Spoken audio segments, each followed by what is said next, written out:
What's up, everybody? Welcome. It's what, Tuesday? Yeah, I think it's Bad Batch night. So we're gonna bring in some homies and we're gonna do the thing. So let's go ahead and get into it. Hi, let's bring in the homies. So we got a couple homies. We're gonna get into this like we always do. There might be some others joining us. We'll see what happens. But what's up, guys? Not much, man. Chilling What up? as always. So Bad Batch tomorrow, Speculation Nation. right? Right. It's a Like little Bad 6 Batch. hours. Yeah, Heck yeah. yeah. Little Bad Batch coming up in a few hours for you East Coasters. It's going to be late for us West Coasters. It's going to be like kind of late, but we're gonna. I think you're doing a thing tonight, yeah. Of course. Yes, I think I'm doing a preview later. We'll see what ends up happening with that. But definitely 11:30 p.m. I'm doing my watch party. So if you guys want to check out Vader's Lair, be there. And while you're here, subscribe to the channel.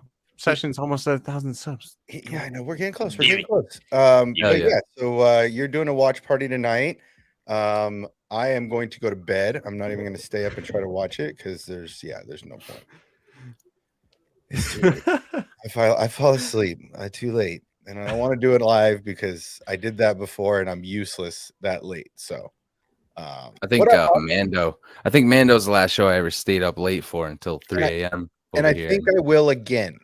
Mm-hmm. Right? Like actually, I think Oh, that's the show I'll stay up for. I don't think I'll stay up for the Bad Batch or anything like that leading up. But I think Mando, there's some hype shit that I got out there already. Yeah. I mean, I got some hype shit out here for Bad Batch too. I've said it. I'll say it at the beginning of the streams. Let you guys get into it, but I still think Omega is the mother, is the sample for the Bad Batch.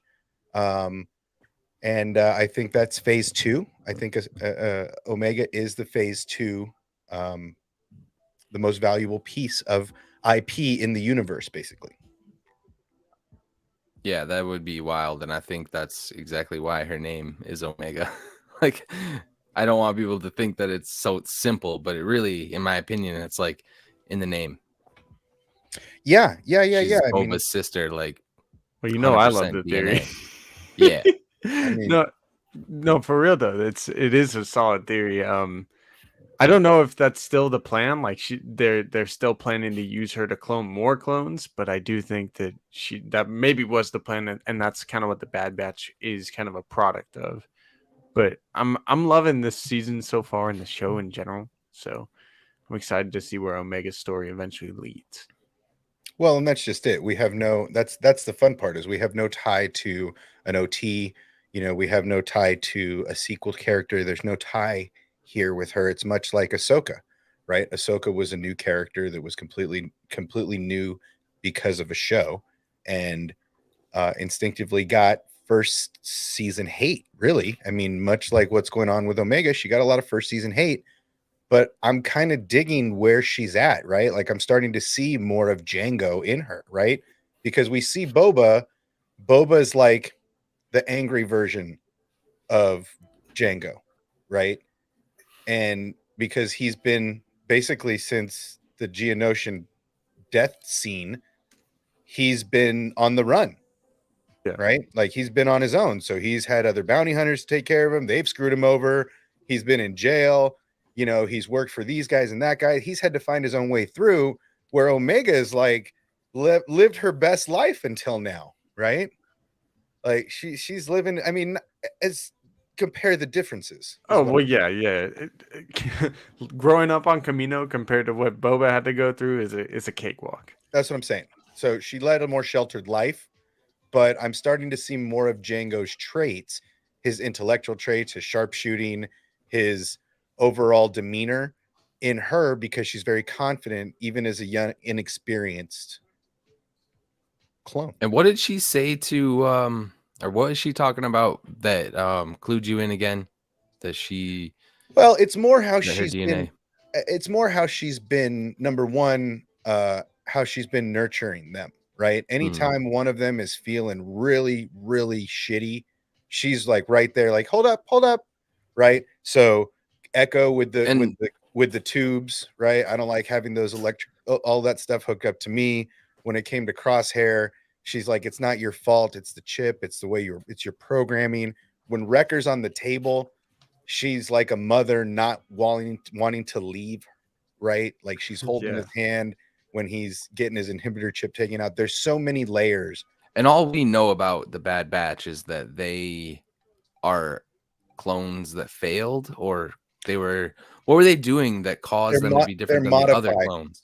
They're modified differently. They're not just copies. Because they are pieces of different DNAs that they strung together or tried to. No, they're We modified. don't know. There's specific genes in there. So what they did with the clones is they took Django, they put in an inhibitor chip that made them more docile and more able to obey commands, and then they just duplicated that recipe like crazy, right? But with So they're these, Django through and through, like 100% copy. the clones they just have a different demeanor, right? They still Okay. have all of Django's traits. They also have accelerated aging as well. and accelerated aging. But other than that, And so the Bad Batch is that same DNA. They've just done other things to them to try to. From what they're feeding us, that's what we're gathering. That they took Django's DNA and they altered specific things in each of them, right? So Hunter got more heightened awareness, right? They found the genodes, and that maybe that's the experiment, is they found the genodes in each cellular cluster, so to speak. They made Wrecker a monster. They made Crosshair super dick, but he's a sharpshooter genius, right? They made Tech super brilliant, right? But I just feel like it just seems like at that point, right, which was when it seems like they extracted Omega and Boba at the same time. They're the same age. Well, that's what I'm curious about, because obviously they don't appear to be the same age. I disagree. What if it's the other way around, and that what the Empire was ultimately trying to do is get to Omega, but they've had the Empire to go through didn't know the trials of the Bad Batch. So the Bad Batch are like the failed versions of her. They've perfected it. The Empire doesn't know about the Bad Batch clones, right? Number one, the Empire. Okay, that was a Camino only. They were a very specific group of clones. There were 4 of them. Who commissioned it? I can't remember. The Kaminoans. That was their group that they built as a prototype to the next evolution to sell to the Empire. So do we even know if Omega was created, ordered by the Empire, or no? The Kaminoans? And that's just it. They don't know, because when Tarkin showed up, that's what I'm saying. When Tarkin showed up, they told Tarkin, the Kaminoans told Tarkin, we have 5 of these modified clones. But they thought Echo was one of them. They didn't know Omega was the 5th, right? Because Echo's a regular clone that got dragged through hell, right? Yeah. So Tarkin thinks, oh, these are the 5 Bad Batch clones. He's not even looking at Omega that's standing behind him. So Omega is this humongous secret, dude. This huge secret. I think that's why they take Nala Se there, because they know that's what Omega would go there voluntarily to save her. You know what I mean? I think the main thing is they know Nala Se is like the brains of the operation. Is that really too, kind of what it is. That's why I think that Omega, because look, if they were just doing genetic modification on the up and up, they would be doing it in their regular laboratories. They wouldn't be doing it in Nala Se's secret laboratory that Omega spent a majority of her life in, right? Yeah. This was a secret for years and years and years. And if you look at the age of Boba, right about this time when the Empire takes over, he's in jail. He's about 14, and he's in jail because Mace Windu caught his ass trying to assassinate, right? So he's about 13, 14 years old. So's Omega. Right. So they're right about the same age. If they weren't birthed in the same cluster, it was when Django took off with Boba. So immediately when we see Django and Boba take off because of Kenobi, they're like, oh shit, where's his last DNA? Who took the last sample? You make it now. Duplicate 100% duplication. Make it female so no one suspects it. Change the that one chromosome set, but leave everything the same. Right. That seems like the one thing I'll say. I mean, there is only like a 3-year period where the Clone Wars takes place, and obviously Boba and Omega were born far in advance before it. They're clearly some of the first clones that have been around because they don't have the age acceleration. They're both, exact replicas in that way. But I do think it's possible that Boba was kind of just like the very first one, and then Omega was like the last of Phase One. Because recently, I even kind of figured out like the actual amount of clones that there were during the Clone Wars, and it is like astronomically large how many clones there Hmm. are. I think So this to me is a big thing. Omega 100% knows everything. She grew up in that lab. She spent time in those computers. She knows what's what, right? She's holding the secret. If that's what I think going into the rest of the season and forward. I think she knows everything. And she's just not telling the guys because she doesn't want to freak them out, or she doesn't want them to become more protective, or whatever it's going to do. Like, it's definitely a secret she's holding close to her vest, right? Hmm. it That's seems like she knows more than at least the batch does, for sure. You know what I mean? There might be secrets that Nala Se hasn't even told her too, or like things that she doesn't even know that she's curious about, being right. the curious little one she is. Well, and it just seems like, based on the age, they're definitely born within a year of one another, right? Yeah. They're definitely around the same age. They may not have been the same batch sample, but they're definitely fresh Django fat DNA, right? And I think the only thing is they wanted to change the chromosome, right? They wanted it because the Kaminoans, if there's one thing, they're all about experimentation, right? They want to know what if, right? Mhm. They're scientists. They're like, what? What if we do Dude, this? What happens to the product if we change the sex? What happens if it's a female? Are there certain things that are heightened, abilities that are heightened, right? This is something that the Kaminoans would have done. Mhm. So that's why she's this big secret, because they're trying to keep their new product under wrap. So for the fans who are like me and consider the ancillary material just a lower tier of canon, the Kaminoans, after the clones were decommissioned and everything, they actually did continue to do business with other star systems and other mercenary groups. And I believe the cloning efforts that they were trying to do did continue for a little while. That's why the Empire again comes back and just bombs the shit out of that Yeah, it's place. Well, their side hustle. and what happened Yeah. in 99 is 99 was also one of the last clones, like one of the last batches that they were starting to figure out that the samples were no longer good, right? Like, they were trying to use old Hmm. sample. They might have used a copy of a copy with 99. Like, there's so many variables of What experimentation. what if 99 was the first of the Bad Batch, or like a member of the like kind of, the first experiment of the Bad Batch using Omega's DNA, and it went south, you know what I mean? Or using the original sample, right? Trying to Yeah. elevate these things on the original sample, and it just went haywire. But that's why the Bad Batch called themselves Clone Force 99. That's Yeah. part of the reason, because of Clone Him. 99, right? Like, that was a Yeah. big thing. Do you think that the episode Order 99, maybe we're all overthinking it, and Order 99 was their creation, and we will see exactly what we need to see? No, I think. You're talking about the Bad Batch? Like, Maybe. there's an episode title like Order 99, right? I We think all that's think it's like the something final to do with the episode. chips and stuff, but what if it was the commissioning of this clone group and them being altered, and we'll see what DNA they used and picked and choose? Well, like, Maybe yeah, that'll lead us towards Palpatine's ultimate plans and stuff. Like, I don't know. Cloning well, I was a mean, huge part of it, so well, yeah, I mean, experimenting could start with this group.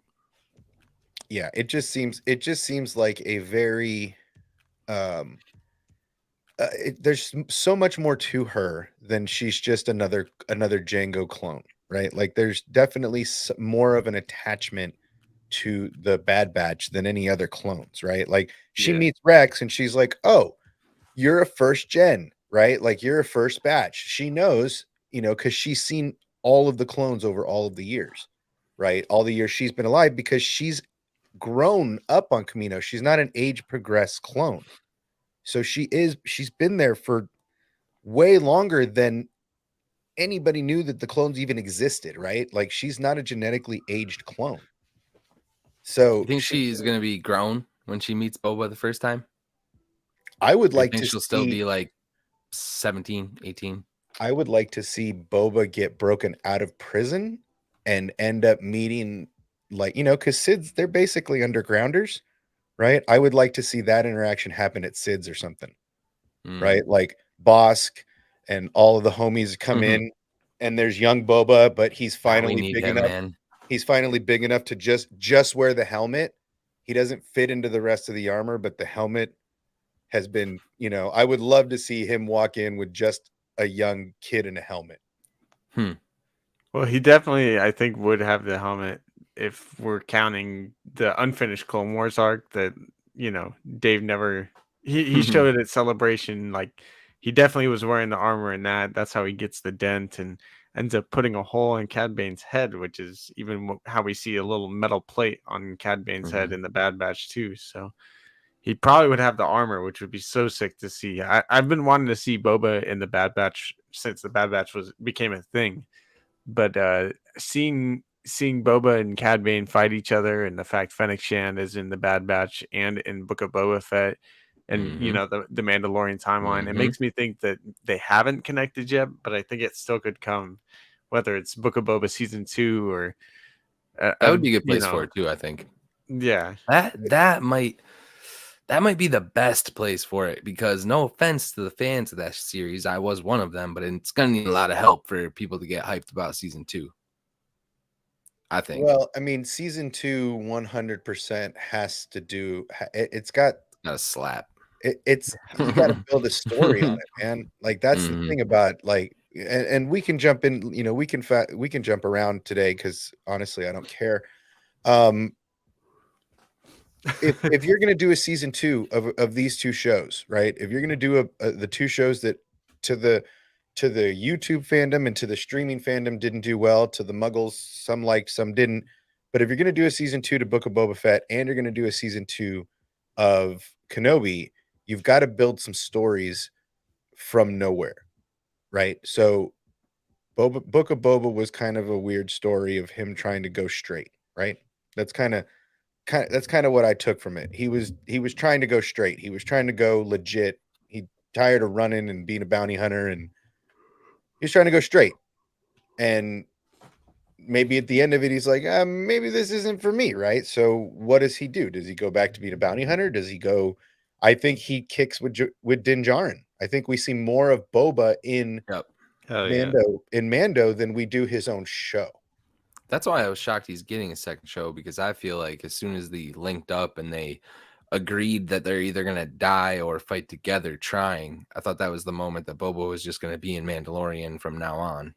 Well, I think he's, because even through the moments in live action we've seen Boba, right? In the Filoniverse, let's call it. We see him in Mando with Bo-Katan and the other Mandalorians, and they have this banter that's brilliant. That's brilliant writing.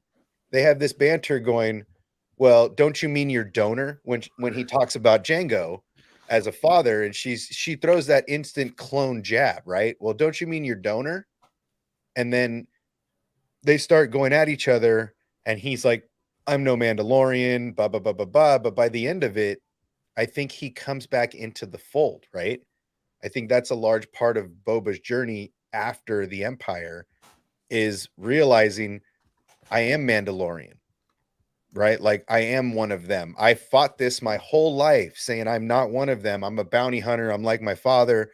My father was running from this, but this is who we are. So if you're going to do that, you have to go into Django's journey, right? So Tamora's got to play Django in season 2. I thought they were going to do more of that with a young Boba by his side, or a younger, a de-aged Tamora as young Boba, right? Like, if you're gonna do this stuff, kicking ass, yeah, dude, be Daniel Logan, right? Yeah, I mean, man, that's the season 2 for me. If you're gonna do that, you got to go back to Django and the Mandalorians of old, right? Like the true Mandalore, right? You got to go back into those stories. if you're going to do a Boba Fett season 2, because I think that season 2 journey is him realizing he is one of the Mandalorians. He is a true Mandalorian. That's where he really belongs. Bro, every flashback to should just be an episode of the Bounty Hunter War. Period. Just him flashbacking to the Bounty Hunter War, and then maybe trying to track some of these guys down, dude, and starting his own guild. Yeah, I mean, there's got to be some remaining out there. You know what I'm saying? Like, I've been thinking that Boba in season 2 is gonna like join up with Din and maybe even become a Mandalorian. It seemed like throughout the book of Boba Fett, he's like trying to find his family, and I think a family he could definitely find would be the Mandalorians. So well, and if you look at it, every time he tries, something stands in the way, right? So he's got the Tuskens, and the Tuskens get gunned down for whatever reason. And then next thing you know, he tries this band of misfits, but he realizes, I got to protect them more than they protect me. Like this is his dad, and his head gets cut off by Mace Windu. But then you go and you see him in the cantina with Din, and there he's like, you can go, you can get out of here, and he's like, dude, that's not how we do it. Like we die together, or we die or we don't, right? Like it's ride or die with Mandalorians, bro. You should know this. You are one. Instant respect. You're wearing Beskar, right? Like this is the brotherhood. Yes. And I think in that moment, and then when you see them in the fight, you see Din protecting Boba, you see Boba protecting Din, right? This is an awesome battle to which Boba realizes this is where I belong, along other Beskar wearing Mandalorians. And if you're gonna do a season 2 of Boba, you have to explore Jango Fett. You have to show him running away from the old Mandalorian ways. You have to show us why he became why he became a bounty hunter opposed to a Mandalorian. Like, you got to go into depth and then show us all the depths of Boba, right? Like that's the show that needs to happen at this point, because leading into Mandalorian, I think he is going to be one of the lead guys in the final battle, right? He's going to lead a battalion of Mandalorians. Do you see how many there were in just the trailer, dude? Can you imagine we're going to see like 1,000 Mandalorians? I hope there's that many left, though. I am skeptical of the numbers. Oh, there's probably at least bro. You know how many Jedi survived the purge? Let's be real. Well, not 1,000 that we know of. I'm just saying. No, probably a few hundred. But I'm optimistic. But think of how many were just in that one covert, right? In that one little covert on Navarro. There's like 50 Mandalorians there. That's just one little outpost in the middle of nowhere. Think about all the Mandalorians that are still on Mandalore, right? Think about all the Mandalorians that scattered all over the place after. There's got to be all of these foundlings that were found over the last 15 years or whatever, however long it's been since Mandalore, since the Night of 1,000 Tears. Like, you got to think there's a lot of Mandalorians scattered because they're raising abandoned children, right? So their numbers grow. You know what Star Wars also needs to do is when they go down into these living mines and they wake up this mythosaur for the first time ever, a shit ton of walls need to come down, exposing massive amounts of more Beskar for the new Mandalorians to rise up with. Because if the Mandalorians have no Beskar remaining, like the planet is glass, like that glass is just on the surface, in my opinion. Like, if that planet's core and everything's still full of it, like, we could get a resurgence of the Mandalorians altogether. Like, we don't know. They could go nuts. And that's just it. Like, I think Filoni's capable. I think there's enough Mandalorians to make a scene look wicked, right? I mean, look, the ultimate goal here, and I'm going to bring this up because I just watched this like yesterday, and I saw something that I'd never seen before, and the Darksaber and all of that being so present right now, that I was blown away that I had never seen or heard of this, actually. But I feel like the Darksaber is what this show is really about, right? The Darksaber is a huge part of ruling Mandalore. And so we're going to get a lot of that history coming up.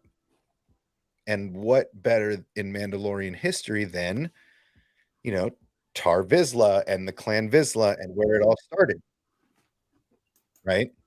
Yep. Yeah. So Yeah. there's a show. I'm going to share my screen real quick.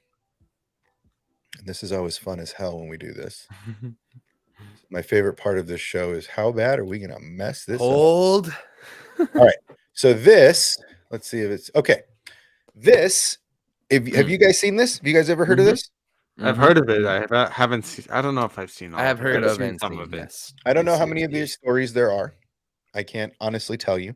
But in this is a short story of Sabine and her brother liberating a tower of Tar Vizsla from basically being an imperial outpost. So we're just going to thumb through it, and no real need to hear the dialogue, right? But it's titled Art History, and this is Sabine and her brother. Ooh. I can't remember his name off the top of my head. Jaren, can't remember. Anyway, so basically, they go through this little skit, and the whole point of this skit is the statue of Tar Vizsla, right? Whoa. Okay, and that's the whole point of this skit right here. This is the part I wanted to show. So this is the statue of Tar Vizsla that the Empire has turned into an outpost, right? And it's this giant statue of Tar Vizsla, right? And we're going to go through all of the Tar Vizslas. This is something I want to talk about tonight with Bad Batch and with Mando coming up and all of this stuff coalescing. I feel like the Vizsla lineage is something that they're looking to explore. As much as Dave Filoni has mentioned it in the past, I feel like this is something that they're going to explore. So, I mean, Favreau literally cast himself as one of them. Yeah, Right. no, I think Dave. I was gonna say it. I think Dave and John literally like created all of this stuff together, and we're like, George, check this out. And George was like, yeah, it's not bad. It's okay. Okay.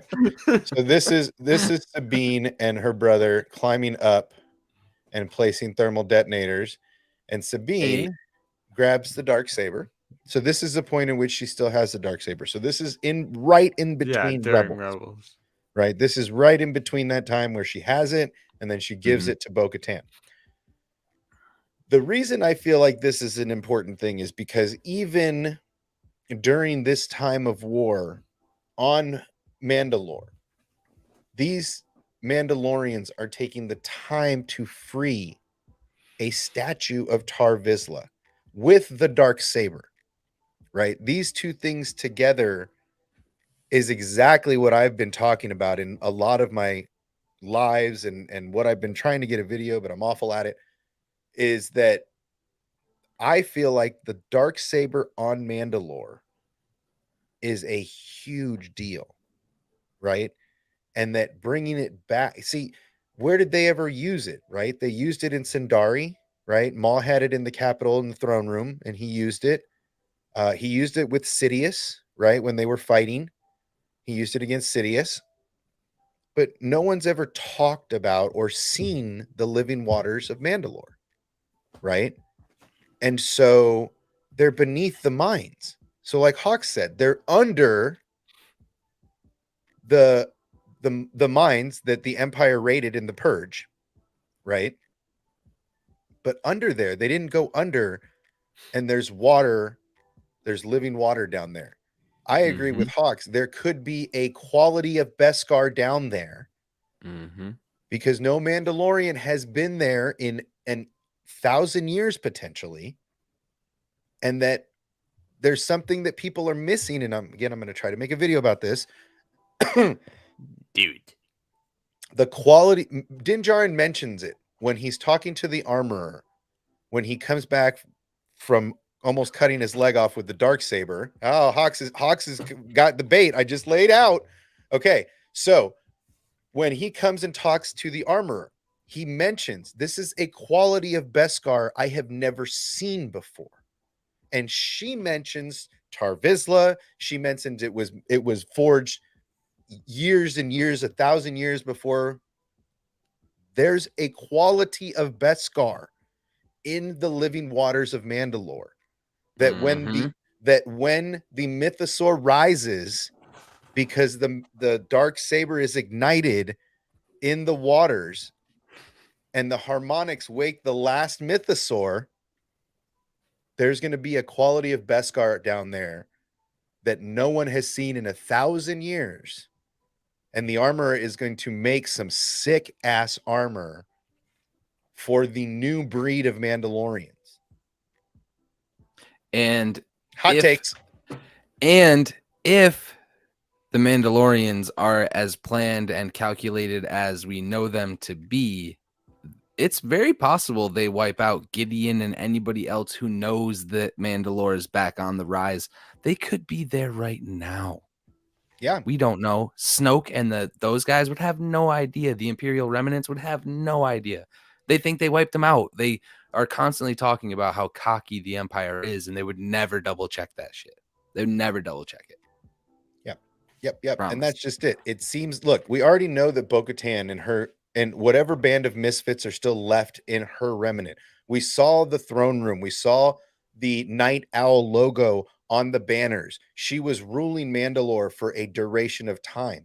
We see her sitting on the throne when Din Djarin comes to Sundari. So there are Mandalorians that are under her command still that are living on Mandalore. But no one has needed to go down to the mines because the Imperials raided the mines. They've been down there. All the Beskar's gone. Mm-hmm. But there's go ahead. And honestly, Din Djarin is at this point the only person motivated to even go look.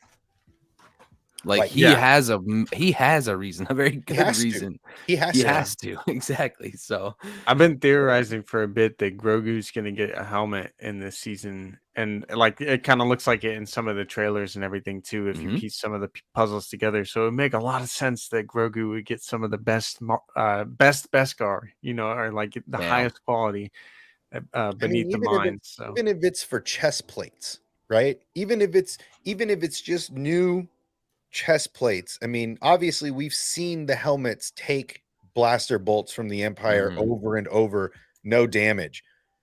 What if it's new breastplates? What if it's new back armor? What if it's a newer style of armor that maybe they were building before the Empire took over, right? Because I would like to see some new jetpacks, right? I would like to see some new that in live action, right? I want to see the Night Owl style jetpacks, right? The ones call Sabine it best car. Oh, best Mar. But yeah, man, I just feel like there's a lot going on down there, and we're gonna go down there for the first time in forever on Mandalorian calendar time. There's gonna be some fun stuff going on. Hell yeah. Right. And Grogu being back in the mix, that trailer, I didn't see it before, but we watched it the other day and it looked like a little helmet, dude. Oh yeah, Obsession. So how old do you think the Beskar spear is that the magistrate had? Well, I mean, it seems like good question. Well, see, based on what the armorer was saying about the spear, a Mandalorian didn't make that, right? The Empire made that because she was saying that this spear can pierce Beskar, and it's that like a trophy she was given. It has no use for a Mandalorian because a Mandalorian wouldn't use that weapon against one another, right? So she was saying that this was made as almost like an insult. The Empire made it almost like an insult. Yeah, they don't make it into weapons. And so that's why she melted down just the tip, if you will. That's why she melted down the spike and kept the rest of the staff the way it was for later, because that was the dangerous part that didn't need to exist in their eyes. Yeah. Right. So that was 100% made from the Purge Beskar. That was 100% made from those little bricks that they made during the Purge. 100%. I'm with it. Yeah. I mean, look, it's. So what happens here, though? I'm interested, like in that, not to derail you, but no. This all goes through. So they go Because through I want to see the helmet more and she of chops. the statue. She does a little choppy chop, I right? don't know if I've seen it yet, so I'm curious too. Okay, so she does a little choppy chop. They give it a little pushy push, Do we and a even little see the statue's helmet? button. Yeah, you'll get to it in a second. Oh, Right, you stabby stab, right, and then they look up in their glory, and they see Oh what yeah, is I've seen this image. the helmet Mm-hmm. of Tar Tarvis. Vizsla. Yep. So 100%, that was not the helmet in the trailer of Tar Vizsla that they pulled out of the mines of Mandalore or off of the Mandalorian planet floor. This is more of what I'm gathering they're going to have Tar Vizsla look like from now on, because in Rebels we only saw like an outlined sketch, right? Yeah. This seems like if you You- put the glass that they use, the best whatever tempered glass Yeah. they use on the front of their helmets, that's all electronic and shit. If you put that on his, that's pretty much what he looks like in the drawing, right? It's a little thinner, but Yeah. just seems to me No, that like would be cool to see that helmet there it is. There's a bed. somewhere, There's anywhere. here. Oh no, I'm going back. I think we get a good or a silhouette of him in Clone Wars too that looks a lot like that. I think in Mhm. Clone Wars and Rebels, if I'm not mistaken, but maybe it's just Rebels. Yeah. Okay. There's like a hieroglyphic. So drawing. there's the finished product. You see the little point, right? You see the Mhm. you see the symbol of the watch, right? That's why that's their symbol, right? The top half of it anyway. And then you see his mask, right? So this 100% disproves everything that we currently are seeing in the Mandalorian trailer about that being Tar Vizsla's helmet. So all of the tweets and all this stuff, you guys do your goddamn homework. I keep saying it. Quit just putting this stuff in the universe and confusing people. I'm talking to all the big dogs too. Quit confusing people. Do your homework. If you're so good at this, do your goddamn homework. Yeah, I got no filter, dude. I don't care. Come at me, bro. But this is the image I think we're going to get of Tar Vizsla if we see any statues in the living mines. If we see another image of him somewhere on Sindari, I feel like this is the image they're going to go with, because this is Dave Filoni's little short here, right? This is in the Filoni universe. So, and what is this? This is the Destiny Forces of Destiny, right? Forces of Destiny. It's a little short that they did on Disney Plus. There you go. That's cool though. Yes, it is. This is the one specifically. No, we haven't talked about this yet. We're going to get to it. This is specifically in the Mandalorian, right? So all the stuff they're getting, Disney Plus, as much as everybody talks smack about Disney Plus gives you this homework to do. So right now they have the entire arc of the Darksaber on Disney Plus in a line, and you start with the first appearance of the Darksaber in Clone Wars, and it leads you all the way up to where we see it with Din Djarin in the last episode, right? So it gives you this long laid out list, and this is one of the shows that it recommends that you watch. The Darksaber's in it, Tar Vizsla's in it, and if Disney Plus is giving you this, there's a reason. Indeed. I did know that they were showing like Mandalorian centric episodes. So that's cool that they have like a Darksaber thing going on. Yeah, here, I'll go back to it here. Just so everybody sick. can see it. So we'll go back to it. Okay. And you go to your Star Wars page, right? You come down, you got your Bad Batch stuff, right? But you go a little further down and it's got Mandalore culture episodes. Yeah. And it gives you the I wouldn't linger too long. Why? It's Disney Plus. On the home screen. I'm just Oh, okay. Anyway, so that's what they're doing. And then this episode is over here in the back half. It's down here after all the Sabine episodes, before the Mandalorian episodes. That's so crazy. It's giving you this stuff in a timeline, and I feel like that's a big plus. There's a reason they're showing you that. We're going to get more Tar Vizsla, right? Paz Vizsla has mentioned Tar Vizsla, has mentioned his family, his lineage. So why wouldn't they bring this up? Yeah. No, it makes sense to me, and the fact that I think it's going to be kind of Mandalorian centric in this season, it even makes sense why they kind of are pushing that on Disney Plus. It is a big Disney Plus, to your point there, Obsession. I saw what you did. It's a big plus. It's a big plus what Disney did there, right? Yeah, right. Right. You No, caught that. But yeah, I mean, look, it's just another example that they're feeding you what's coming. They're telling us what they're doing, right? Without telling us outright, here's Mandalorian culture. Here's the shit you need to know before I give you Mando season 3, right? Here's stuff you need to know, right? That because this stuff is coming. Well, what do you mean? Where did the dark saber come from? Here's all the shit you need to know. You don't have to do any homework. You don't have to do anything. You don't have to search for it like we did. You have to watch the episodes. They lay it out for you. Here it is on a golden tray. Here's everything we need you to watch if you want to understand the dark saber. so do you guys think, since tonight is Bad Batch and everything, do you guys think it's possible the Bad Batch eventually will lead to some Mandalore stories? The fact that they are clones of Jango Fett, and you know, it seems like the two main focuses in the Bad Batch so far have been kind of the clones, and then kind of just how the Empire is raiding worlds and doing things like that. Do you think we could see the Bad Batch kind of going out to help Mandalore at some point against the Empire? If any of them survive and are with Omega, I'll be quick. I think that's my theory. That Boba eventually will meet Omega, and Omega is eventually going to lead everybody to kind of the same end point. And like, I don't know, they've talked about these storylines going cinematic at some point with a big, like, end game style thing. So I think anything's possible if they survive the show. It seems like to me, and this is out and left. I mean, this is way out in the atmosphere. But I mean, you could almost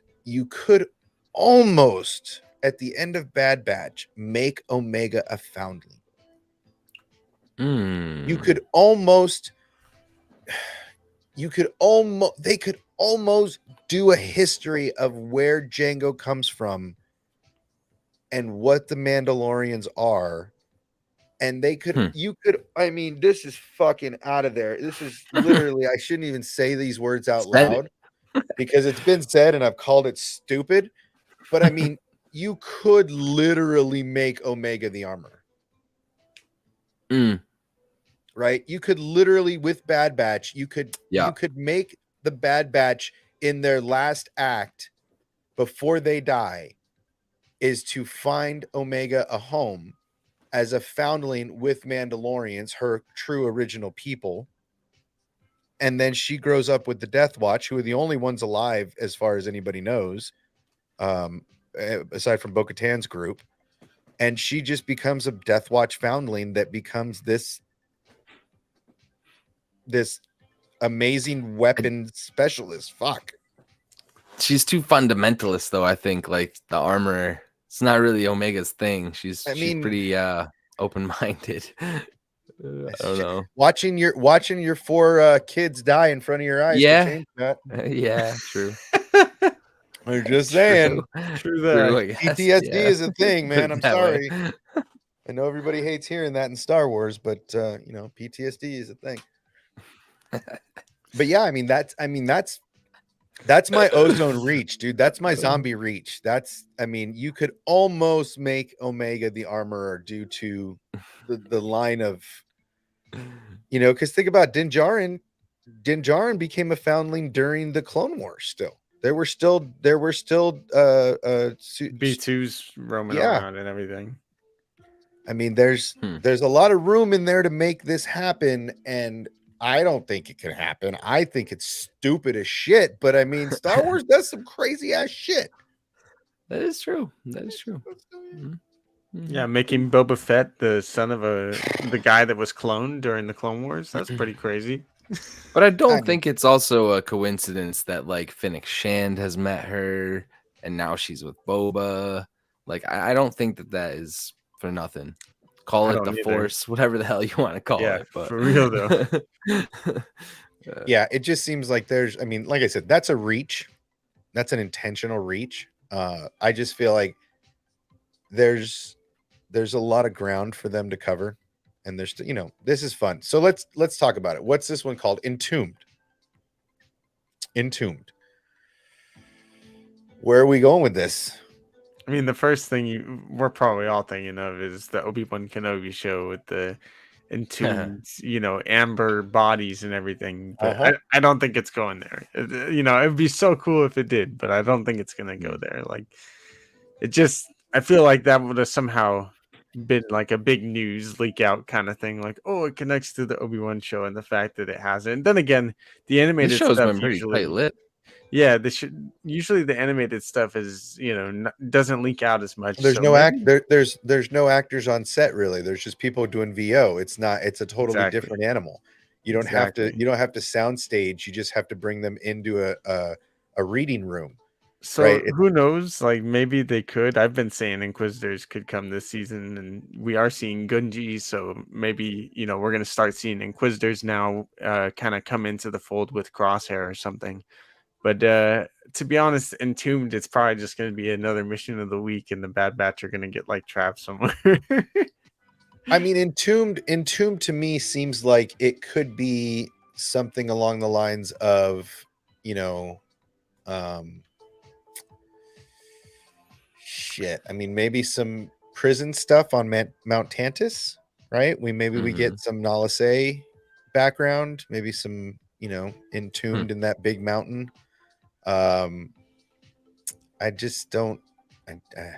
I mean, one of my other No, thoughts could be the Zillow Beast, because maybe it's entombed somewhere or something. Because I think that's coming this season still. But I mean, you think back to season 1, 2. There's the whole like mining episode. Maybe they go back down there for Sid or something, and they get entombed down there. But I don't know though. There's a lot of things entombed could mean, and I well, guess and this is I one of guess the we'll see. episodes that we're not really sure where they're going, right? We're not really sure. Like there's a bunch of episodes where we're like, okay, I kind of know what that one's about. Okay, I kind of this is one that we're not really sure Oh about. yeah, yeah. Somebody just said it. The Sabersmith. They tweeted the guy going like this: aliens. So Yeah, we're gonna get some aliens. Like what? Or is it ancient aliens and they're gonna find like I don't know, man. I That think I could think go anywhere. Mesa Windu or something on Twitter was like, it's gonna be the Yuzon Vong, and I was like, oh, alien, that makes sense. I see what you're Mm, saying, man. dude, The introduce Chiz, them in animation. Ooh. the I Chiz would be mean, cool. it's Mm. just, I mean, We know all that definitely. stuff's coming potentially. Well, but here's the Unknown thing. space. Could this be, and this again, this is another kind of reach out. Could Pause. this right? Could this be a Thrawn intro? Could this be the introduction of Thrawn into the Empire? We're all right around that timeline. Right? Because he shows up and he just becomes a buddy buddy with the Emperor. Hmm. Ooh, look, the wheels are turning, bro. You can see it. Nah. To Google we go. Yeah, no, I'm No, while he's doing that though, I was gonna say something too that I just kind of lost. But what if we do get some Thrawn action and Order 99 is like him figuring out how to take these guys out? I don't know. We always think that Order 99 is gonna be the end of them. What if Well, it's the end of them and the introduction of Thrawn at the same time? it seems like what a great chess match that would be. Number one, Thrawn versus a Bad Batch would be an awesome chess match to Mhm. prove Thrawn's place in yeah, the Thrawn would Empire. win that. Right. That's what. But it would be an interesting chess match. Order But 99, man. it would be a great way for him to prove himself to the Emperor. Right. Yo, especially because like I think Rampart's like trajectory is he's gonna get offed at some point, maybe this season. So what better way just at the end of the season, like Rampart's no longer a threat, but Thrawn is, and then he's like trying to prove himself to Tarkin and the Emperor and everything. That'd be crazy. Yeah. I mean, look, this episode seems like it could be something off the walls. I think last week was Mission of the Week. I don't see them doing 2 missions of the week. I did enjoy We got Fast no and more Furious. missions. Sid is with us. The mission master is with us. Yeah, There's no more exactly. of that shit. Nope. Yeah. The Mm-mm. Fast and Furious Race Pod Edition, Rage Race Edition is over. I was listening to this fantastic conversation about how this was not like pod racing's better, blah blah blah blah. And I was like, pod racing, you don't get shot at during pod racing. This was way more fun for me than pod racing. I was like, this is some like deathmatch shit right here. Somebody died in Yeah, the that crowd. was like death race. Yeah, that's exactly, dude. So I was all about it. It seems like this week will be something important, whether it's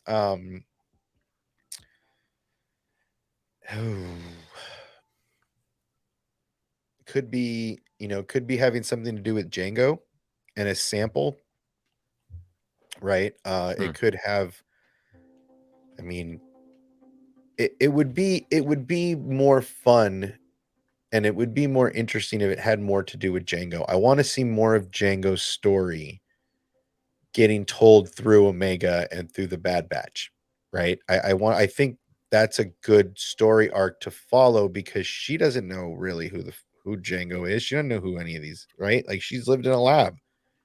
Django was gone after a while, right? She may have even met Django. Wouldn't it be cool to see like her seeing Django as a little kid walking in and out of the facilities, right? With a young Boba. I mean, there's just so many opportunities for her to bring out some stuff that we might not get an opportunity to see. I think also that this episode could potentially reveal another piece of the cloning puzzle, like someone they have entombed, somebody they have in their captivity already that we are overlooking even. Like, bro, what if it's, and this is reaching, but what if it's Barriss Offee and she's on ice? Well, I mean, what a great see, and that's an interesting thought because we are going back to Coruscant at some point, right? We are going to see Omega dodging the Emperor in the Senate. What an interesting opportunity to see the Jedi prison or to see to hear about it, right? Like, I mean, no one's ever mentioned it. Find out about it. And that's, maybe that's the entombment. I don't know. It's an interesting title. I'm very curious to see what they do with it. Me too. I don't think it'll probably be like I said, I think the Zillow Beast is probably the most entombed thing, that like the craziest thing we could get. I don't know though. For them to jump into the whole Obi-Wan Kenobi thing, I think that would be crazy. It would be really cool if they did. I just don't know if that's going to be something that they throw in the beginning of the Bad Batch. And to our Thrawn little banter there, I wanted to double check when Thrawn becomes a part of the Empire just to see if it's possible. He doesn't come part of the Empire for another like 2 years, maybe 3, unless they, decanonize the entire trilogy that they canonized. That they just made. Yeah. The lead into like the Obi-Wan Jedi being captured, that stuff could easily be Mount Tantus. Like Tantus could be an easy way to introduce some of that stuff. So that'd be so cool. Yeah, I hope they turn it up a little, man. Like get into the bigger plots, not just the more personal interconnected stories of the Bad Batch, but it's feeling a little small, the story for me. Well, I mean, with the disappearance of, and honestly, this could be as twisted and messed up as this could be the Empire capturing Cody, and this could be the mission to get Cody, right? Yeah. And I mean, this is, this kind of seems like that's a legit thing that at some point has to happen. What an interesting episode for it to happen. Yeah, I was thinking about it today. Like, what the heck could it be if it's not, our wild imagination of Kenobi show and all these different things with Entombed? And I thought about, what if it's Commander Cody and he's trying to get away and gets kind of trapped in his own situation, and he's entombed within, the dark deeds that he committed for the Empire, or whatever it is. But I think it's going to be hopefully a Cody centric episode, because I think that's needed, especially after kind of seeing him, abandon his post at the Empire and then go into a kind of fillery episode, if you will, having a little fun and lightheartedness, going with the faster episode, going through that kind of thing. And now it's like we go back to that dark tone with Cody. It would. Well, and I mean, what's for me the underlining, that just happened. I mean, we did an episode off where we only saw a couple of the guys, so what were the other two doing? True. Right? Were they communing with Rex and having a conversation about, hearing through the ranks that Commander Cody's, gone, and who better to find Cody than Rex, right? Who better to know where to look for Cody than Rex? Yeah. So having half of the Bad Batch off doing Fast and Furious rage racing, and have the other half talking to Rex about going to save Cody, sounds like, for me, more of the story arc I would like to see. Kanan Jarrus. Ooh, Just saying. that would be cool. I think in one of the first Bad Batch trailers, they talk about needing to kind of bring in as many people as they can or recruit as many allies as they can. So this entire time, I've been thinking that the Bad Batch is going towards kind of a clone rebellion, and bringing in Kanan Jarrus or, some of these characters they met throughout season 1, and then having them as the allies that they use to fight against the Empire towards the middle or back half of the season would be really freaking cool to see. So bringing in Kanan Jarrus at some point, whether that's this episode or later on, who knows when that's going to happen. Maybe even going back to Ryloth would be cool. Checking in on Harrison Dula. Oh yeah. Well, I mean, aren't the Sandulas on the run? Aren't they at this point? Aren't they? They're already off Ryloth, or they're underground on Ryloth, right? Because they've already exposed their hand. Yeah. So at this point, trying to live sorted on the D-Lo from the Empire, probably. Well, and I don't know when it's coming, but I would like to see. I would like to see the Hera and Kanan meet up, right? I would like to see that moment where they're young and they meet up and they, basically start their adventures together. At what point does that adventure start to coalesce, right? Yeah.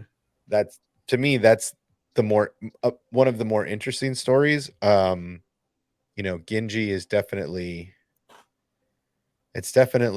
going to be fun because he's one of the few younglings that we caught during the Clone Wars. So I'm very curious to see what they do with that, and if they end up with him dying, right? Because I think that's a chord we might have to unfortunately hear, and we might have to fortunately see, is that we saw it with Master with Caleb when he saw his master get gunned down.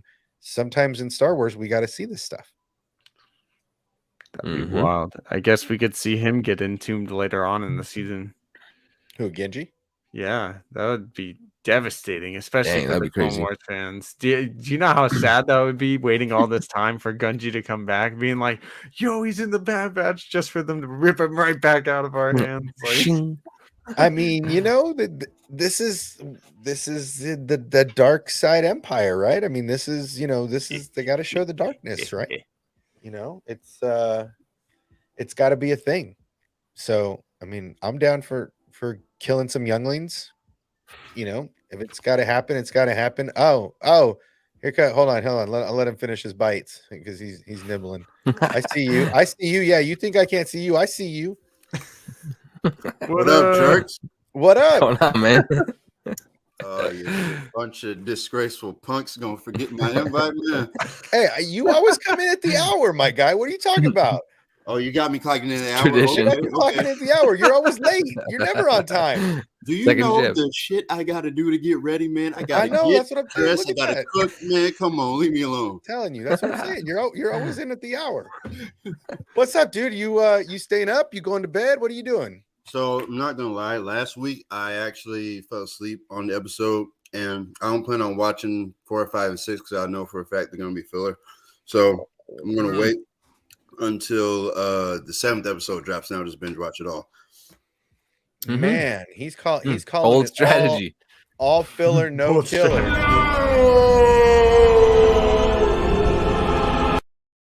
Dan's calling it all filler, no killer. Hate to be the one to tell you, but yeah, I'm not. No, I refuse to. Who brought the good news bear? Give him some fucking honey. What the shit? God. Oh, shit. Well then, good news bear. What else you got for us? What are you nibbling on? This is it's not hamburger helper, but it looked like it. It's like the little pasta with the meat on it. Okay. And then I got a Nutty Buddy over there and some milk. Now I'm gonna gargle down. Can't go wrong with a Nutty Buddy. Oh no. Can't go wrong with a Nutty Buddy. All right, so I'm gonna do the thing I always do right about this time, right about the hour. Since I got nothing. Yo, does anybody take the Nutty Buddy and like pull the top layer off and just eat that part, and then take the next layer off? Just me? No. If you're gonna pull them apart, you eat the whole thing individually. You don't throw any part of it away. And Nutty Buddy. I'm just asking. Happened to you? Who hurt you?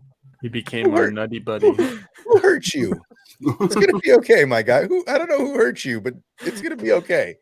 All right, kids. The Discord. If you're in the Discord, the link's in the Discord. I open it up. I know Nerd Mafia is chomping at the bit to get in here, so get in here. I left the he definitely peels his Nutty Buddy apart. So if you guys want to jump in, feel free. It's in the Discord. Jump on in, and we always do on these nights some people pop-ins. Some people pop-ins. People pop-ins. All right, so Sheev is doing something over there. He's watching all night. You're staying up West Coast time. You're gonna hurt yourself. You're gonna take like a 2-hour nap when we're done here to get ready for your stuff. Know. We'll see if the preview stream happens. I've been yawning this entire stream. Dan says I'm not watching nothing for like 3 more episodes. I'm just gonna binge watch them. Scotty, what are you doing? You watching in the morning? I'm watching. I get up early before work. I get up before work and knock it out, and then yeah, because you can't watch nothing. You can't watch nothing if you don't catch up, because everybody's streaming about what happened, if something big happened. The tweeter is all over the place. Oh yeah. Everybody's jimmer jammering and they can't stop talking about it. So yeah, you gotta.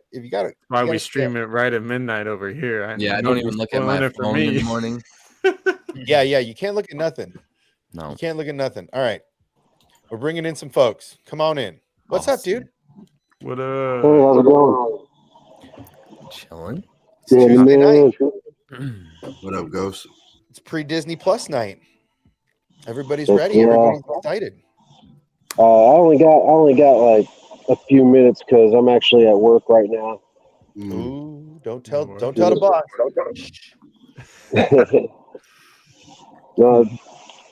So not really super stoked about Bad Batch. I mean, it's been very okay for me, I'm more excited about Mando. Oh yeah, I mean this season of Mando is going to be insane. So it's yeah, without a doubt. I mean, I really at the end of Bad Batch season 1, I didn't know whether to expect a second season out of the gate or if they were going to continue on somewhere else. So this was kind of a bonus track for me. A surprise to be sure, but a welcome one. Yeah. No, yeah. I think definitely a lot of the fandom is, anytime there's a live action project, it's usually more exciting than animation for most fans. And then to have the Mandalorian versus the Bad Batch and have the two shows be intertwining, I'm sure it's going to be no contest. Like, I'm already planning over at my channel. We're probably doing the Mandalorian streams before the Bad Batch ones. Because come on, it's the Mandalorian. I definitely have been enjoying the Bad Batch, though. I feel like, coming off of more of a filler episode kind of thing, I'm not one that even believes in really Star Wars filler, and even with the Bad Batch, I don't think it's really filler. Like, there's something to take out of every episode, especially later down the line in the season. They usually bring back kind of themes or stuff that's going on, and I think this past episode really was showing us that Sid really can't be trusted. I don't think she can, and she's probably going to. Do you ever really think she could, though? No, but they're kind of reminding us that because it's been a bit. For the rest of the people that didn't watch season 1 again, it's been a little bit. So I think they're giving us that little reminder episode, in the 16 episodes that there are. They can kind of afford to do it. But I mean, so far the first 2 episodes to me were really cool. Kind of seeing them loot Dooku's castle or whatever you want to call it, and then having yeah, dude, the third episode, man, that one was baller to me. I thought following Crosshair and Cody was sick. So give me some more of that, hopefully, in this episode. Without a doubt, man. I like coming over here hanging out with Obsession in the chat. I don't know if y'all saw this last episode. You know, it reminded me of a swoop racing from KOTOR. Yeah. Like, except with blasters. Yeah, I thought it was. that's- I really felt that way with the different paths that they could take and the just the overall feel of it, minus the the blasters. Yeah. But anyway, that's pretty much what I got to say. Just Obsession. I also wanted to let you know that I appreciate you. Anytime I need to, get that Star Wars white pill going, I hop on in your channel, man. Because there's just so many black pills out there right now, man. I Yeah. just sometimes I need some dessert, man.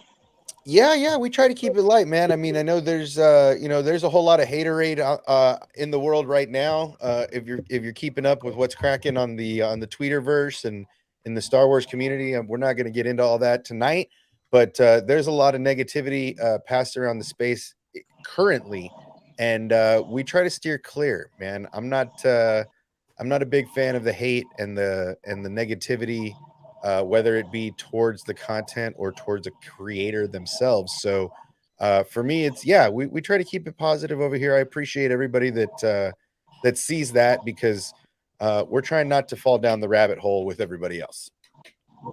Yeah, well, I love you guys. I got to get going back to work now, but it's been awesome. I'll be lurking in the chat.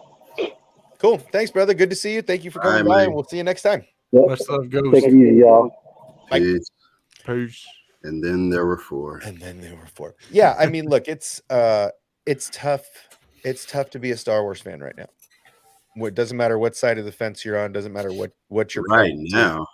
What did I just come back to? Well, always, really, always. I mean, it's just negative. There's it stuff is hell to be in a Star Wars fan. Star Wars fan, but yeah, it's a weird space, and there's a lot of opinions, right? And some people say, well, everybody should have a voice, and some people say, well, nobody should have a voice. I feel like you do you, and enjoy you, and try not to kick anybody in the jimmy while you're doing it. So but let's get back to some content. So Bad Batch this week, Mando's coming in what, like 6 weeks, something like that, 8 weeks. March 1st. March So, yeah, a little over a month. Little over a month. Well, damn. Because February's short. Yeah, it's around the corner, man. So, like, it's right around the corner. So, if you got to get videos out, you got to get them out soon, because start making them now. I'm giving you fair warning. If any of you take my ideas, I will stab you. Sheev, I'm looking at you. All right, fair enough. No, just an inside joke. But yeah, get your videos in, as soon as you can. Try to start making this stuff, because the Mando premiere is right around the corner. Bad Batch, to me, is just a lot of filler for people. It's good Star Wars happy stuff to watch until the bigger shows come out, and then Mando's on the horizon. Like, literally, we can see the tip of his helmet coming over the horizon. So it's upon us. I love how Obsession just admitted that he's Ghostface, and we all just let it slide. I'm what? What am I doing? God damn it! What just happened? That went over my head too. I'm on a Scream high, guys, right now. You know what? No one knows about Scream. What the hell? Oh yeah, I know about. I know about. Yeah, Scream. of course. I love His Scream. name is Ghostface. Oh yeah. I always that's forget that, but yeah. Sure. I was thinking this was I can't lie, man. I get really scared, and I don't like to watch scary movies. Oh wow, okay. Crazy. Yeah. Okay. No, so yeah, get your videos out, but don't be a Darren, right? Obsession. Don't be a Darren. Don't be a Darren. But yeah, I mean, look, it's this, obviously this is my take on season 2 of Mando. So I got my ideas, or season 2 of Kenobi. I make my mistake. I got that's on my list. I'd like to do more of that than just make a little video, but I don't know if I'll get timed out on that. So we'll see. You know We'll what, see. Nerd Mafia? If I You're was gonna on make my him do some ASMR of him opening his nutty if I buddy. was on my savage shit Here, tonight, I'm I would be gonna stop the on- presses here. Yeah. Give it to me. Where you at? What is happening? What happened? Yeah. Huh?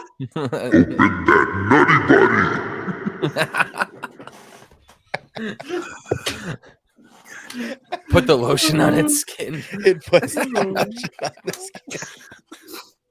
Mm-mm. Oh my god. Peel it. Peel it.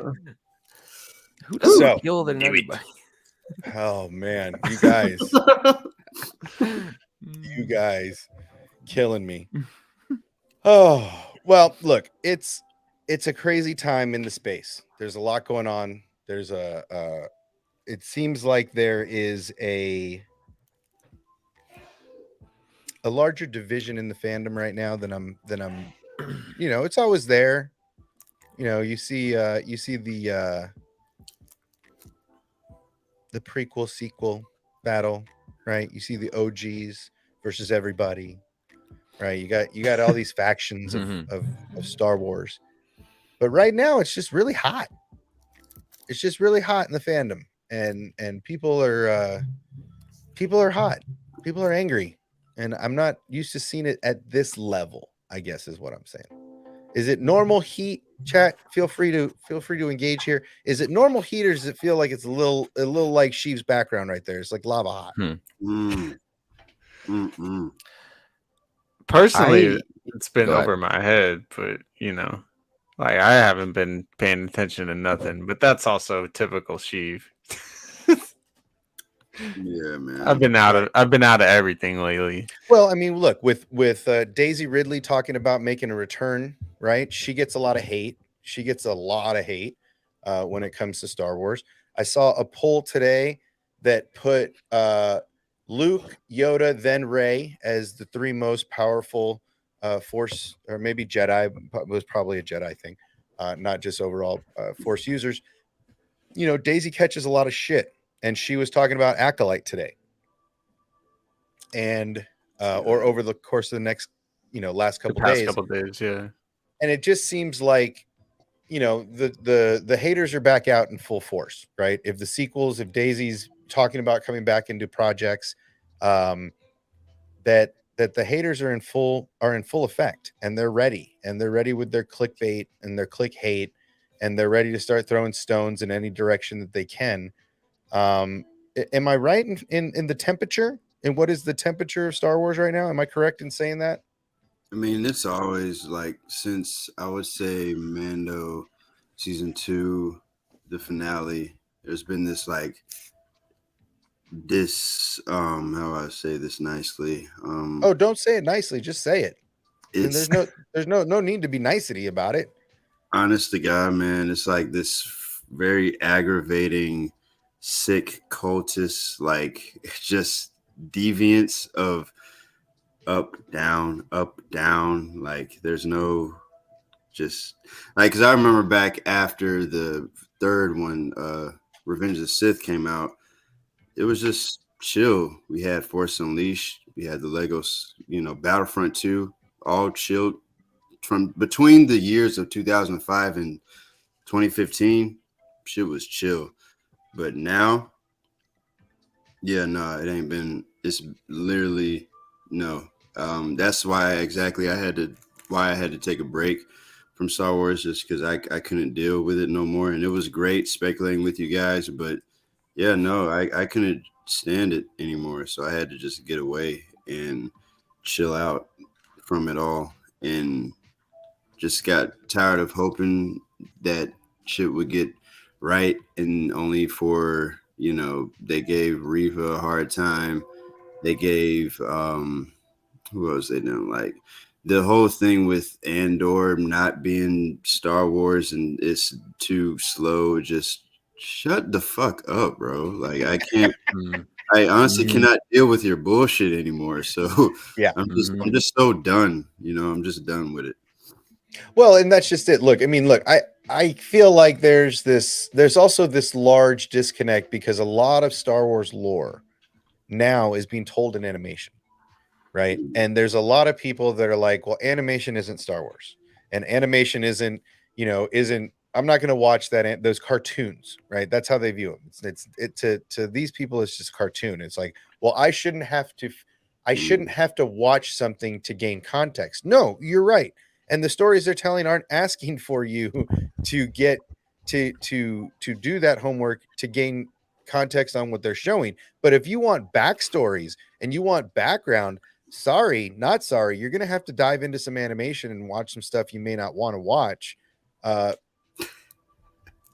So you annoying though. They just watch it, man. Like I'm the biggest component of animated Star Wars that there might be. Watch the dang shows because you don't like the tiny lightsabers. Get over it.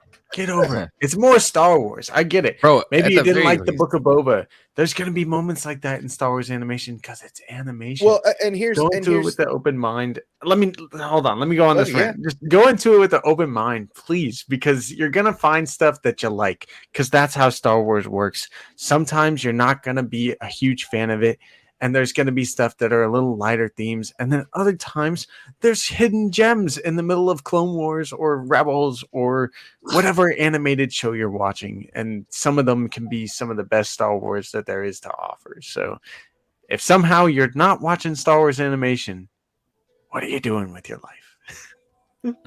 The Stanleys couldn't say it any better than that, really. Like, I feel like as a Last Jedi fan, a lot of people have done that in regards to that specific movie. I wish they would do that with the rest of the bullshit, because Twitter right now, it's the heat is there, but it feels turned up obsession. Like, Oh, it I feels know. turned up. And I was in the middle of all the Last Jedi bullshit, and that shit, that was hot. It's more personal. People are like not afraid to just straight up attack, and it feels bad. It feels bad. Well, and that's what I'm saying. I, It's not people attacking the content. It's people attacking Right. other people for Yeah. whatever reason. And this is Ahmad Best. They went after him. I'm gonna say, sadly, that's not I'm a not new thing with shocked. Star Wars. Yeah, I'm not shocked. right. It's Anakin always horrifying to episode- see too, because there's been so many Horrifying people now. is To the your word. point, yeah, it is. It's Well, I mean, like John Boyega. I mean, Yeah. Daisy. They caught a lot of hate. Bro, You go Daisy back. can't say she's hyped about the Acolyte without a comment immediately underneath it. Right. Whoa. She was hyped about the sequels. Don't forget about that. Right. Like, right. Well, yeah, she I'd be literally hyped- can't be hyped about Star I'm Wars sorry, anymore, but guys. if So I'm I don't know if you sorry, do that. I'm sorry, but if you can't, if the person that gets a lead acting role in a Star Wars movie can't be hyped about the Star Wars movies that they're in, then what constitutes being excited about a project? I'm sorry, like that's a stupid ass thing to say that Daisy can't be hyped about the movies she starred in.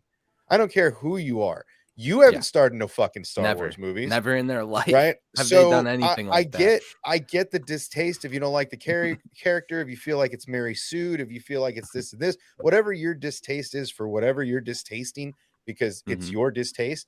But I mean, Daisy catches a lot of shit for doing her job, right? These characters, Ahmed Best does the same thing, catches a lot of shit for doing his job. A casting that was won, right? You guys act Mhm. like these castings are given to these people. These things are won. These things are trophies. These Mhm. roles are desired by hundreds and hundreds and thousands of people that put in the work into auditions, audition tapes, all of this stuff that they're trying. And luckily, Lucasfilm is a very generous company when it comes to unknown actors, right? They took a lot of chances in the early days of Lucasfilm with several of their actors not being huge stars. Some of them were, some of them weren't, to continue that legacy this far down the road, right? There's so many of these instances. You can go back to Hayden. When Hayden got cast as Darth Vader, as Anakin Skywalker, him and his buddies jumped around the house making lightsaber sounds, right? In their underpants. Like, you want to talk about this shit. Like, it's okay for Anakin to jump out of his skin, or Hayden, when he gets that role as the lead. but it's not okay for somebody like Daisy to do it and then talk about a show she's excited about because she's a Star Wars fan, right? It's just a dick move. Bro, there's people talking shit about the kids in the Avatar 2, like all the new cast that got put in the Avatar 2. Oh, I saw an interview with the girl. She said that there were over 2,000 applicants for those roles. Oh, 50 kids got flown to LA. They If you- still didn't know what the project was. okay. Look, it's not So, like, everybody. talk about not, earned, bro. not everybody here and not everybody on YouTube knows what it's like to cast and make a show from a pilot or anything like that, right? It's probably complete Greek to you. If you want to watch something that kind of gathers the essence of this, right? I'm going to plug something that's kind of crazy. It's still on Disney. Disney still owns it, so I don't give a shit. It's Modern Family does a farewell to Modern Family. It's on Hulu. It's right after the last episode of Modern Family, which will make you cry. And if you don't cry, you're not human. And it shows the cast, like the casting directors, and it goes through all of these and how many people they saw, not that auditioned, just that the director and the producer saw read the character, not the thousands of people that auditioned before you got to that cut level. And then they talk about how many of each character they saw, right? That is a tremendously stressful and a process none of us could really gather that these people go through, let alone to get ridiculed over something that a project that you were excited to be a part of. It's just crappy that they have to go through this because it's hard work what they do. I mean, right? It's surrounded by people that really, like you said, don't know this industry from Adam to Eve. Like, there is a plethora amount of knowledge that you have to know to really appreciate this stuff. Oh yeah. And folk are only really seeing the end result. I think a lot of people think that it's just you get talent and you shoot on a couple of locations and then that's it. When it's like, do you know the process of what it took to find the director to get the talent, to find the location manager, the lighting crew, key grip? Yep. You don't know nothing. Yeah.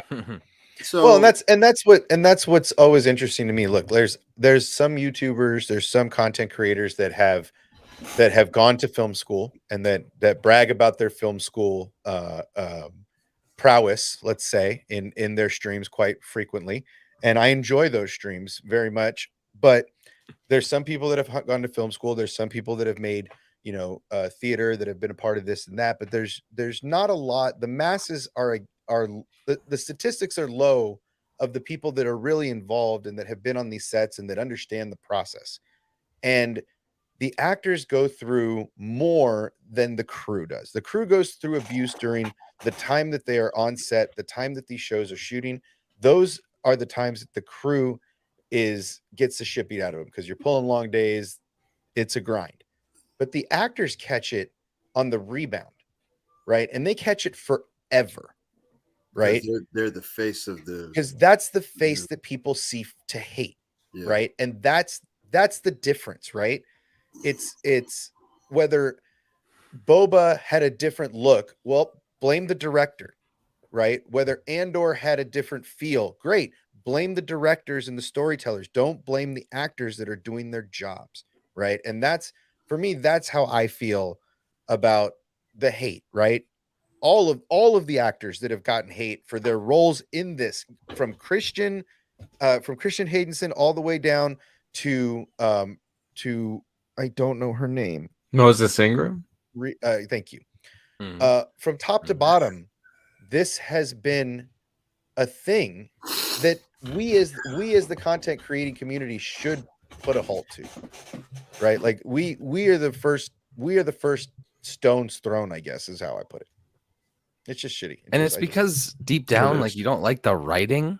Like, go watch some writing you do like. I don't know what, like. Sorry, you don't like it. There's better use of your energy. Yeah, I'm a very positive person. If y'all haven't met me before, there's better uses of your energy than to go online and just spew hate about something you didn't like. Like, get over it, man. Go enjoy yourself. You know, Or actually, Go like, outside, get a or girl, even touch grass. but even worse than that, you're not just going on there and doing that. You're going on there and you're telling someone else they can't be the positive thing. You're going out there and telling people they can't theorize But this positive. but who the fuck are you? But look, it's clickbait and it's click hate because you have Yeah. 10,000 followers on YouTube. Because And it's prevalent in Star Wars more than any of the other ones. I don't give a shit what anyone says. I don't know why. but I can't because explain they're it. because they are the oldest, Transformers, right? No, Yeah. no. I mean, Mhm, really, mhm. because Star Wars is technically the oldest cinematic, right? Not TV, because Batman DC goes back to the old black and white days, but cinematically, if I'm not mistaken, Star Wars predates any of the DCs. Am I wrong? When You could did be the right. Adam West show come out? I'm not that But old. that Adam West was Talking a about the TV show. shows or the comics? So, no, I'm 'Cause talking about any DC, Marvel, or Star Wars stuff that was done before 78. Was there anything done Oh, before The 78 Incredible show. on the Louis- big screen, Oh. not television, on the big screen nothing that was big that I on the could big screen. Now I know Yeah. Adam West Batman was on black and white TV, right? I know that Batman and DC are on screen, but that's television. I'm just talking about the movies here. Wasn't there a Captain America movie that came out like in the 40s or something? Maybe. Maybe. I- I'd have to dig for that. I don't one. even. I don't even. We're think the old so, heads in the 'cause- chat. Where are you at? Yeah, Right. Help us Throw us out. a bone here. But like I said, Superman was done what in the 80s, right? I mean the old Christopher Superman, Mm. you know, the Christopher Reeves Supermans. Yeah, Christopher But Reeve. was it and what? But thought there was like a black and white. Anyway, my point being, the reason that Star Wars catches, I feel like, so much more hate is because it's been around so much longer, right? True. Than the DC universe, than the MCU, right? Star Wars outdates all of them, so their Yeah. fans, She said Jedi Gen Superman 1978. right? And was that when was A New Hope? 73. Oh, yeah, okay. So we need something I'm that saying? came out. Find me something that happened in 1970, Jedi Gen. Right, that's what I'm saying. It's Yeah. got to predate. It's got to predate Lucasfilms. Star Trek. Star Trek. Okay, perfect, great. Mhm. So, but And then again, Star Wars was that stole everything was from that there. was that the movies? Was that And Dune. The shows? Leonard Nimoy and Oh, Indiana Jones. Yeah. right? But Two those Captain really America is that films.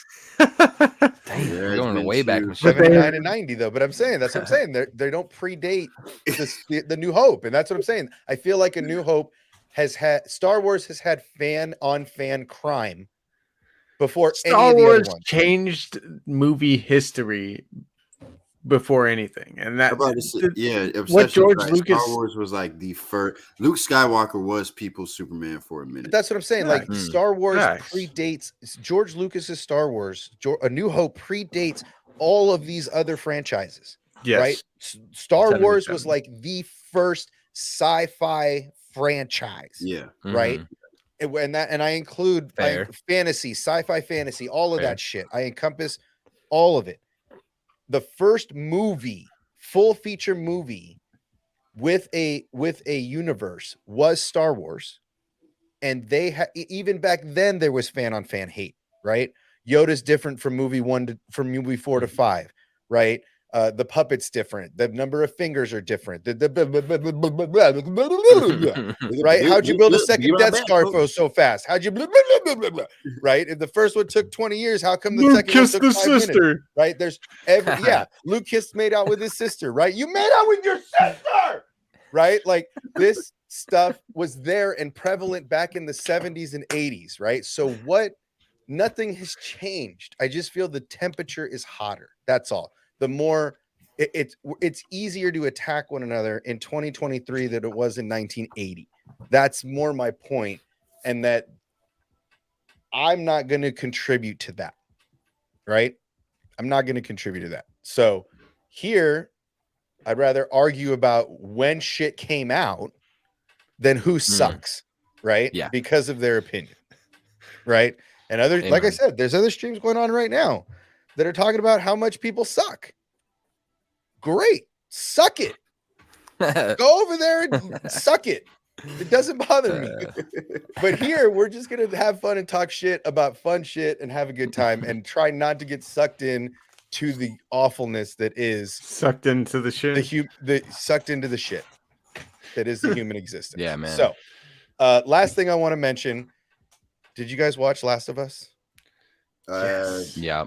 Yeah, I was watching it again before this a little bit, but I hear a lot of people like it though. It's very good.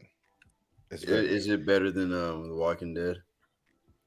it gives me Comparable. similar vibes at times. Yeah, The art design and the creature design is like right there, bro. It feels like the first season of The Walking Dead. It does. Oh, Yes. It has similar vibes. the hype got level. that first season vibe that you're just like, oh, I'd like you're Agreed. biting your own Apocalyptic teeth. world. You're like, Damn. damn. You know. I mean, look, I know you're screaming next to your somebody. Don't go in there. Oh, Don't go in there. Right? Yo, You're doing and that also shit at not the to, TV, like, no lie.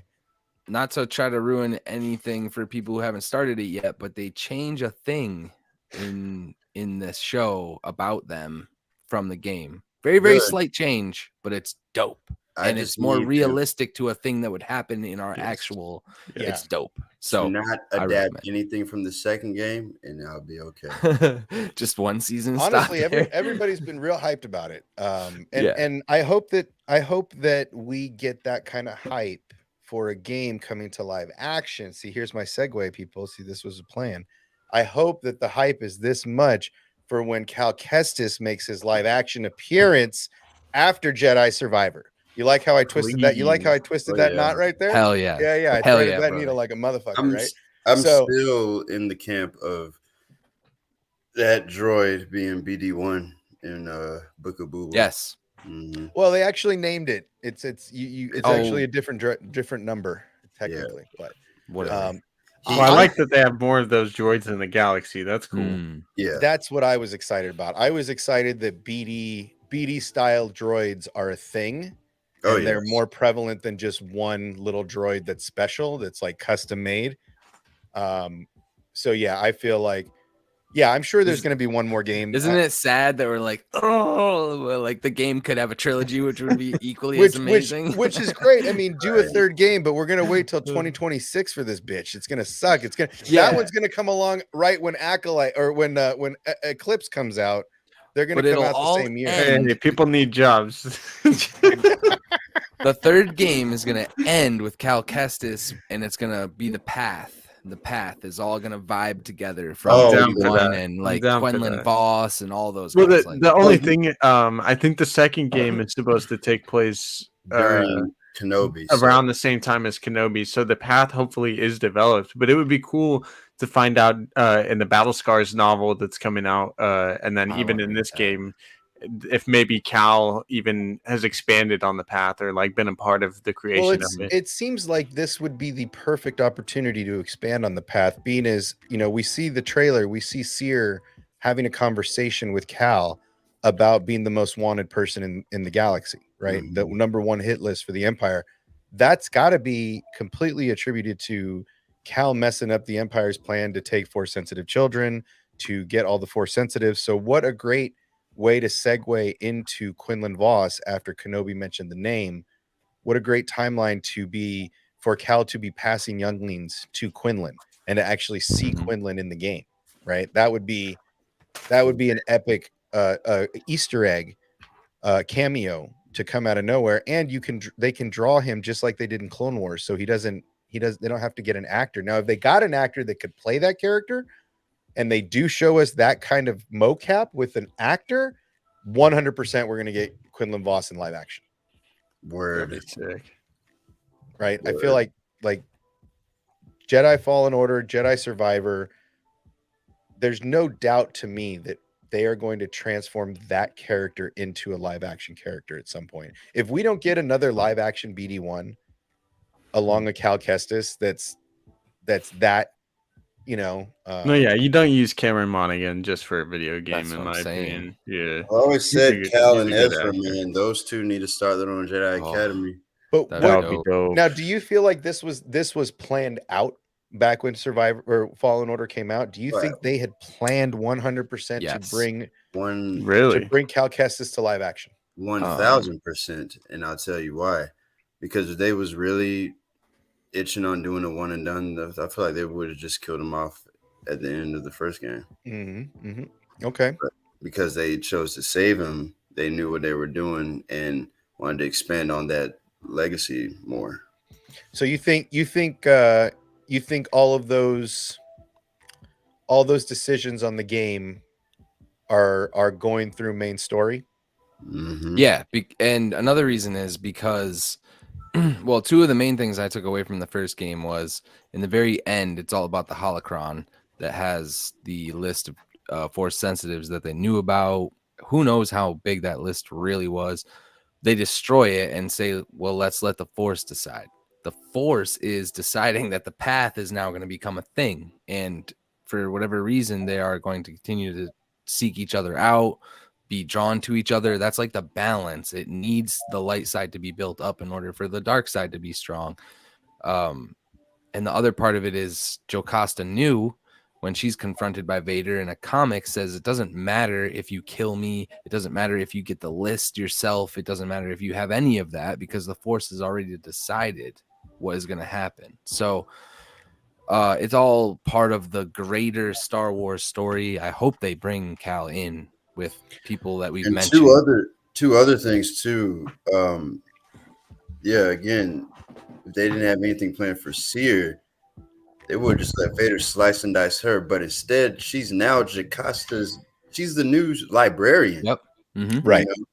Well, He's and taking- that's the best part of this for me is that we're getting that Charles Soule Vader comic canon in the game, right? We're going to see Jocasta's laboratory. We're going to Gotta be see the her same. library that she set up during Order 66. We're going to see, the legacy that she left behind for the next generation that literally is Cal Kestis and Seer and the small hope that they're bringing to the galaxy. But it's awesome to see that because that's where we get a lot of the Inquisitors. That's where we get a lot of this lore that people forget about. We did the whole comic arc here before Mhm. Kenobi because I knew we were going to see some of that stuff in Kenobi, and those stories are important, and this is another way that they can give it to the masses. If you're not going to read the comics, if you're not going to do that, here's some more lore in a form that you'll ingest a video game. Great. Here's some more of that lore, right? Even though we're going to get, and this is why I think Charles Soule's, or Charles Soule, however you say his Soul. fancy I Oh, think he name. it's said Soul. so. I like the Ole. Ole. Ole. Charles Soule's comics have influenced the game that we're about to play, and furthermore, it seems Mhm. like the High Republic stuff that he was working on is also going to come into this game and potentially lead into some of the stories that he's been telling, right? And that's exciting because that could potentially be our villain in Survivor. And speaking of the comics too, they're doing a thing with Vader looking at visions in the future for a future comic coming out, so he's gonna know his fate. I don't know. It's interesting, but it's weird at the same time. I don't know how I feel. There was another hint at that too. They've already done that in the Clone Wars arc. Right The on the Mortis arc. but in a And- way, Yeah. they rebooted it because he doesn't have any recollection of that. Right. Anakin doesn't remember. So, Right. but in the comic, they're retreading that idea. So, But also Interesting. him training Ahsoka, knowing what was to come, like it all kind of tracks a little bit. That's what I love about the Mortis stuff is because like the Mortis stuff is out there. I love that shit in Star Wars. but did I that need more take of that. place before or after Mortis? Did what take place before or after? Anakin training her to defend herself. It's What we just during. saw in Tales. It's concurrent actually, Yeah. because if you look at the outfit she wears when he first starts, he's doing it the whole time. Basically, Training her throughout. once Anakin and Ahsoka, once he starts teaching her, Mhm. he is teaching her what he wished they would have taught him, right? Because he had to learn all this shit on his own. He had to do so much training and figuring out all of this on his own, that Tales of the Jedi episode is perfect, because Yeah. if you look at that, it tells, okay, Anakin started training her for this when she had a single saber and looked like a youngling. But by the end of it, she's in the outfit we see her in right because she comes back at the Mortis arc. That's her first episode back, right? Because she takes off for like 3 to 4 episodes, right? Okay. And so we see her outfit is the same as at the end of Tales. So he's training her for this the entire time she's a Padawan, right? So basically from the time that, like, I'd say maybe 6 months after, because they're talking about the droids, and she was introduced during the Battle of Christophsis with Rex. So from that point on, Anakin is like, I can't worry about you on the battlefield. I can't sit here and worry that Ahsoka is going to get shot. I can't do that and do my job as this Master Jedi. So I have to teach you how to defend yourself, so I don't have to worry about your ass. That's the whole point of that. Is I can't tell you. I have to show you and teach you. So what better group to teach her how to defend herself than getting shot at by 15 clones every day, every day, throw her into the fire all day, every day, right? So if like, you got to think about it. If they weren't on a battlefield, she was getting shot at. Right. Now to tie it back to your High Republic guy, wonder what he's gonna do with Thrawn, and how they're gonna, because Thrawn is being supposedly the next Thanos with the Jedi Survivor and the Night Sister and this guy.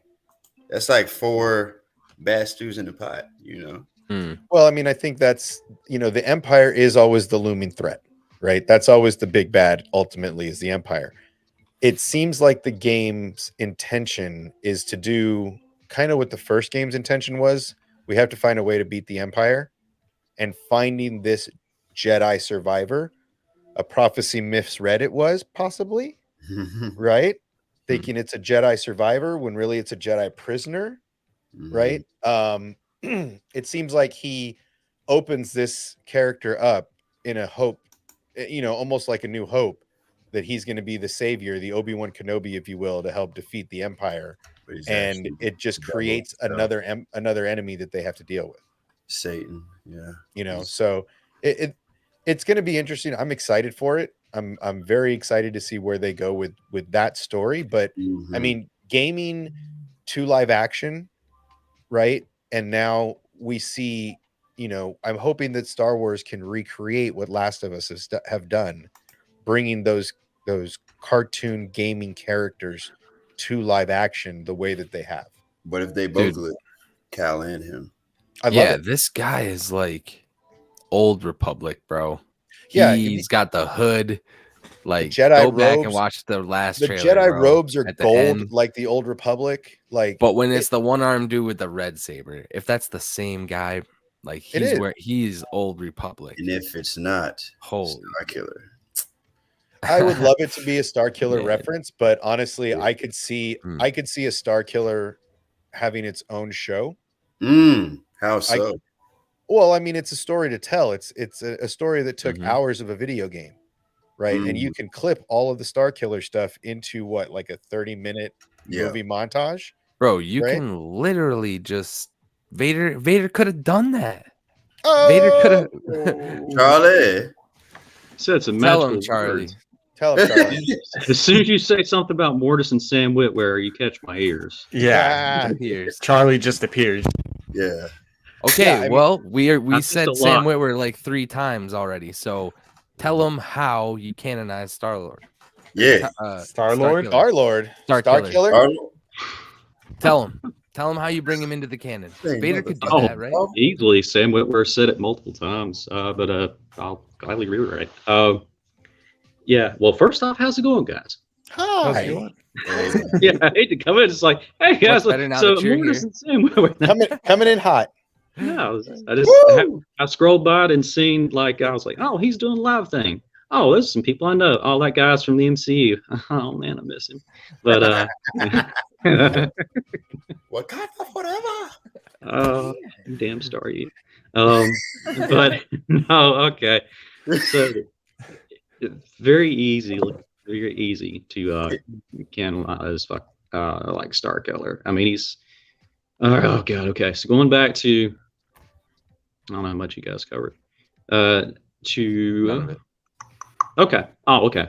So remember those games were meant to be like an not like exaggeration, but George's like, more and more powerful, more and more everything. Everything got the green light for that. So they did that.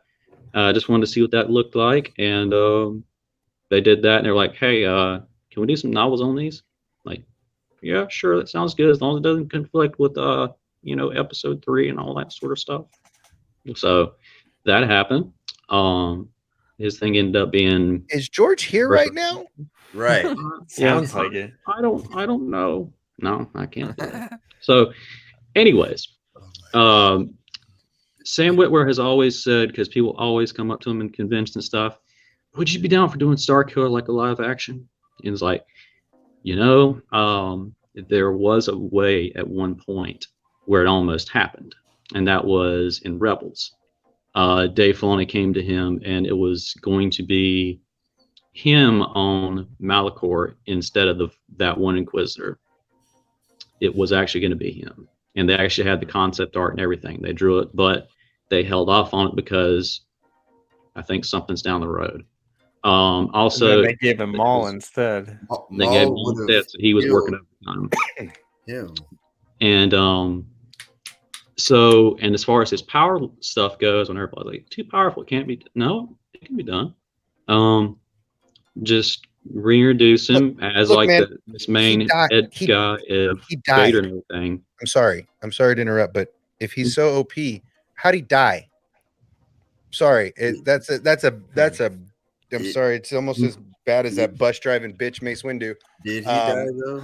But I mean, he So died, one of the key bro. things he said, though, things he said though was, I never believed sorry, Hawks. That I don't think that's a clone in the second game. I think that's him. He just lost his memories. Go ahead, Hawks. So one of the key things he said is do it as long as it doesn't conflict.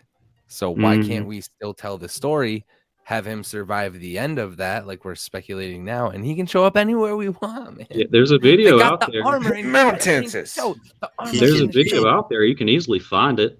It's literally him talking about. So where did Boba take? Because like if you remember at the very end of Force Unleashed 2, it's not going to turn out too great for all those people on that craft and everything. That's leading right into like Empire and stuff like that. Look, man, Rom Coda is alive. His name is actually on the Kenobi in the path. Rom is canon. Rom, Star Killer, Ahsoka, Ezra, Cal, and Marin. 6 instructors for an Academy show. God damn it, let's go. Well, and look, I mean, Star Killer. The great thing about Star Killer is that he does die in the second game, right? and that. Well, hold on, and that depends on which path you choose. But hold on. Yeah.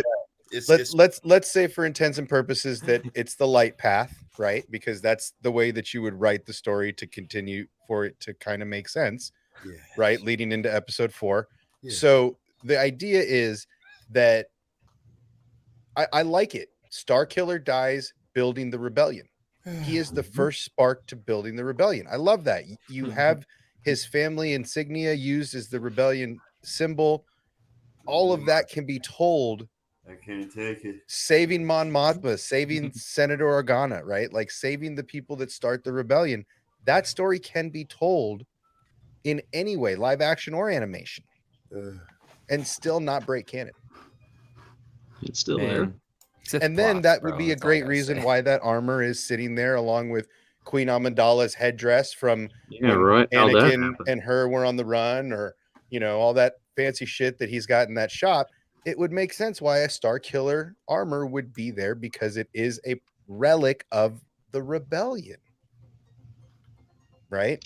That would make so much sense and be so easy to canonize, and then give us some Sam Witwer as that badass character that we all enjoy. Just have him just come in, just like how Dave Filoni is going to bring him in, everything like that. Like, hey Sam, so would you be, something like that? Because Yeah, I mean, if you don't think so they're many people having, asked him, and he's just like, "Look." And at one point, he's like, "I almost said something, but I'm going to stop so I don't give it away in case I get in trouble." So there was something down the line. He just couldn't reveal it at the time. So if Star Wars fans don't think they're on the phone with that guy every month, every other month, like every couple of weeks, trying to figure something out, like you're crazy. You're Are you crazy. kidding? It's more. Yeah. It's probably more like he has Dave's number on his like hotline, and every day What he's about like, this? Dave, What about they're let's talk texting every about day? this. And like, Oh, I have no doubt that Sam is badgering the shit out of Oh yeah. Filoni. Like, hey, dude, hey, remember that time you said we could do something with Star Killer? Like, we should do that shit, right? Like, yo, let's go. But it'll come. I like I the really do dude. believe it'll come. I don't think. Look, I'm a firm Well, believer he's in relatively young. I'm a firm believer in set design, and I don't believe that bullshit that Tony Gilroy said that the props people threw something in behind without him Right. knowing.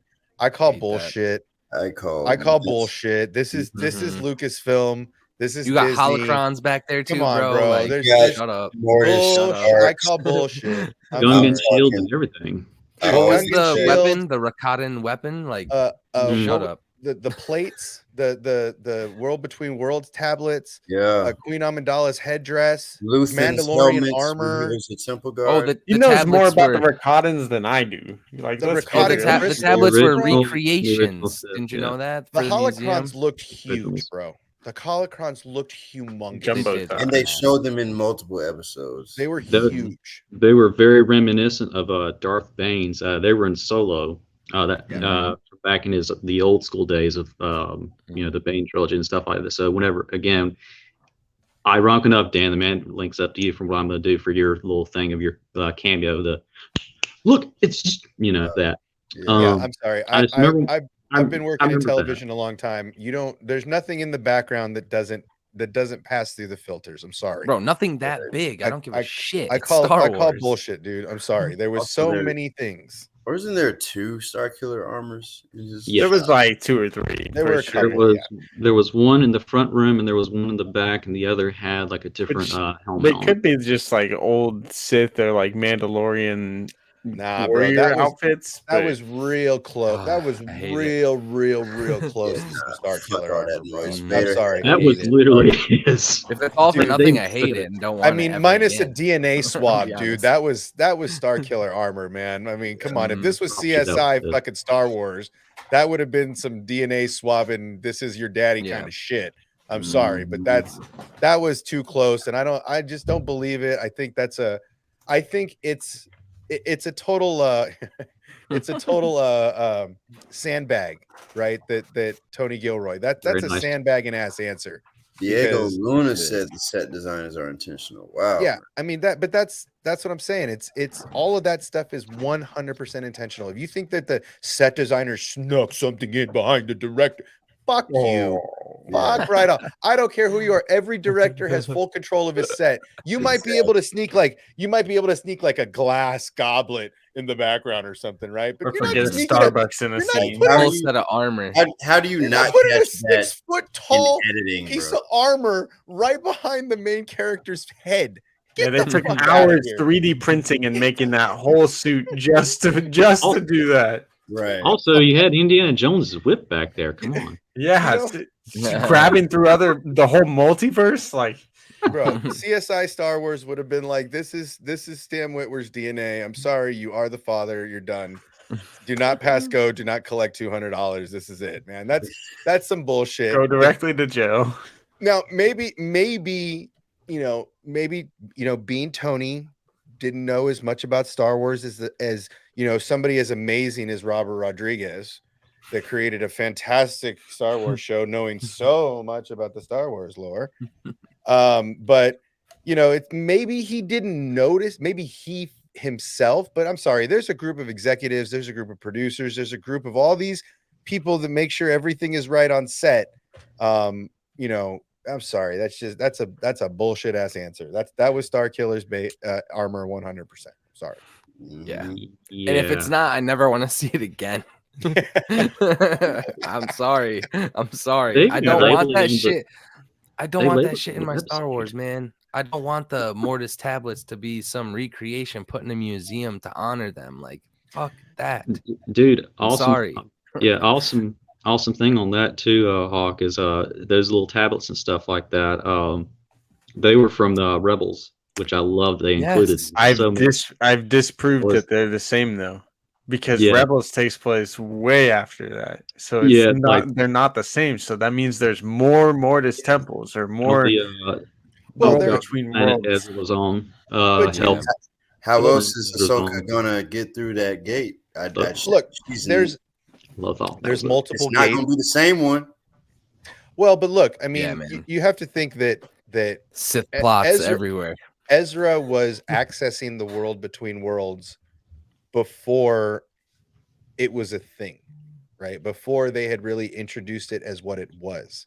So Ezra's journey into the temple where he meets Yoda and grabs his crystals, that's a world between world setting. He's on a platform that looks just like the platforms on the world, but just like the bridges in the world between world, right? He's already, because that's the Lothal temple's secret, right? Kanan goes off on his magical journey, but somehow Ezra ends up in this one room that's real special, that's got an entrance that didn't need an access door before because it was open to the Jedi that could find it, so to speak, right? But then, the temple gets taken over and the temple closes, but Ezra's got a door. There's a door on Malachor, right? You see that triangle door. That symbol is somewhere in that temple, no doubt. But You it's see- another you- thing too, Obsession. Only certain Jedi can open those doors because Luke, he was on Lothal too, and he couldn't open it. Well, and Palpatine does use some Sith magic to be able to see Yeah, him and the Dooku. portal, but he's on Coruscant. There's obviously a door either on the Jedi temple or in the Sith temple below that Palpatine now has Hello. full access to. Hello. That's There where I is- think they were standing. And that's to be where honest. Dooku's already dead by now. It's Anakin, it's Vader, right? And Palpatine during Rebels. So Palpatine is there by himself using the Sith cauldron to bring up this this Night Sister like magic that he learned from the Night Sisters, right? To open that portal enough to grab Ezra. Notice he didn't go to grab Ahsoka. He went to grab Ezra and he says it. Ezra's the key. Lead me in. Show me the way, Ezra. Because he's the one Ezra's that could access the Ezra portal. has the ability to get in and out of there. And when he pulls Ahsoka in, he gives her the ability to go in and out. That's why she's going to be able to access it during the Ahsoka show, is because Ezra was the only Jedi, only person in the universe that could access that world between worlds, right? And Ahsoka immediately respects it when she figures out what it is, Right. because she makes sure that Ezra goes through the correct portal and that she returns where she has to return to. So she is probably the only person that the Force will allow to Back in there because do this she's been again. in there. You know what I mean? There's she- rules to this shit. It's not the multiverse. Right. She understands the consequences and she respects that she can't join him because she knows she'll be out of place. So she goes back to her own time. She goes back to her own exit and then goes into the temple. There's going to be a temple entrance inside the Sith battle station on Malachor, the same way that Palpatine Gonna try had to his lure own her entrance. in there. So I got a crazy theory, and I think I've thought of this before, but obviously Ezra gets blasted off with Thrawn at the end of Rebels and everything. He kind of saves Ahsoka in Rebels right before she gets cut down by Vader. Could it be possible Ahsoka grabs Ezra right out of this ship, like as it blasts off from the space whales? And we all think he's gone, but really she No, just pulls him out You into the can't world because between worlds. it's the same thing that he tried to do with space whales. Kanan, right? She tells Kanan, if you pull him out of this moment, you all die. Love purple. Right?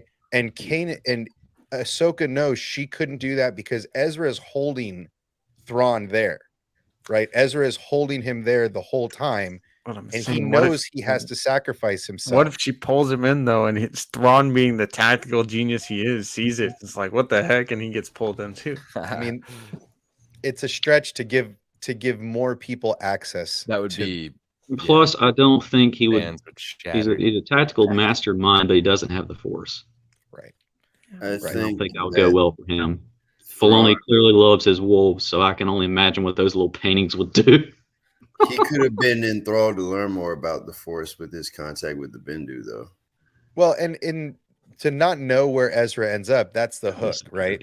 The hunt for Ezra is the hook. If it was as easy as Ahsoka pulling him out of thin air, it kind of defeats the purpose of the show, right? Like, we can wrap that up in an episode, right? It's got to be lengthy, and it's got to be trivial. It's got to impact her, because the moral of the story for her at the end of this is that she can't change her destiny, right? And she says that to Ezra in the world between worlds. You can't change your master's destiny any more than I can change mine.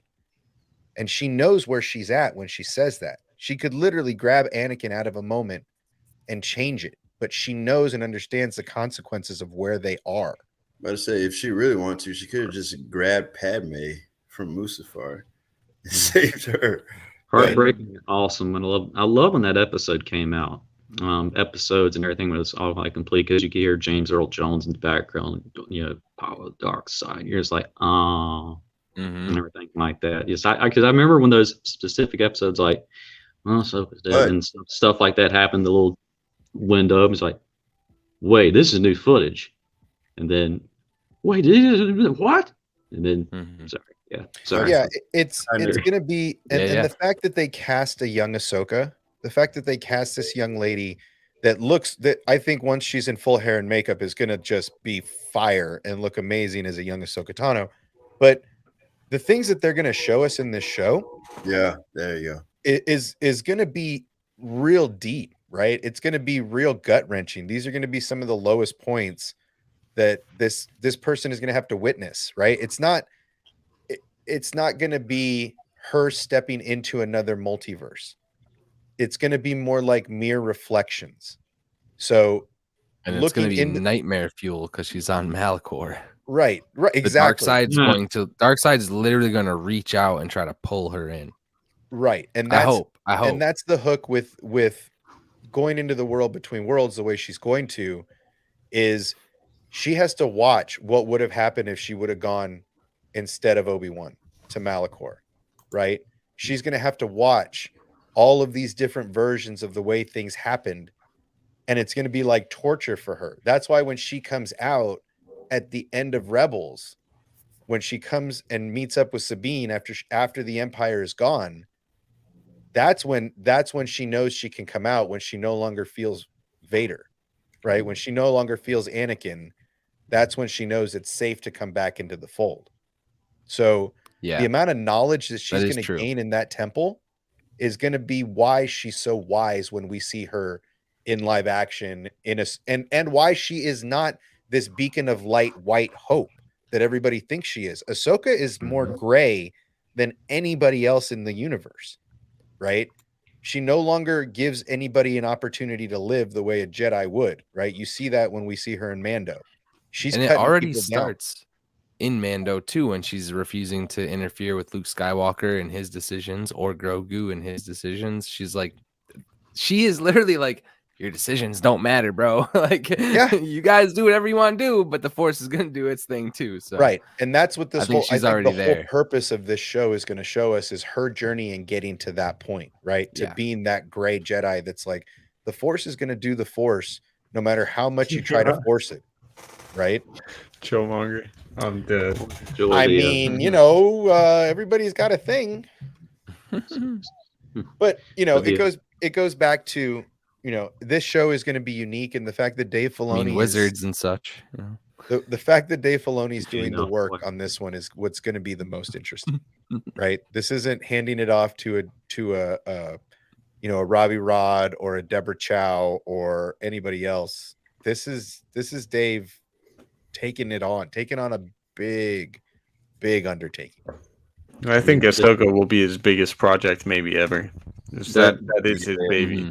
That Mhm. that character is specifically George Lucas and Dave Filoni's child that was made back in 2000? Well, not because they've been working on that secretly since the end of Revenge of the Sith. So I like think Lynn 2003 or yeah, 5. it's been a while.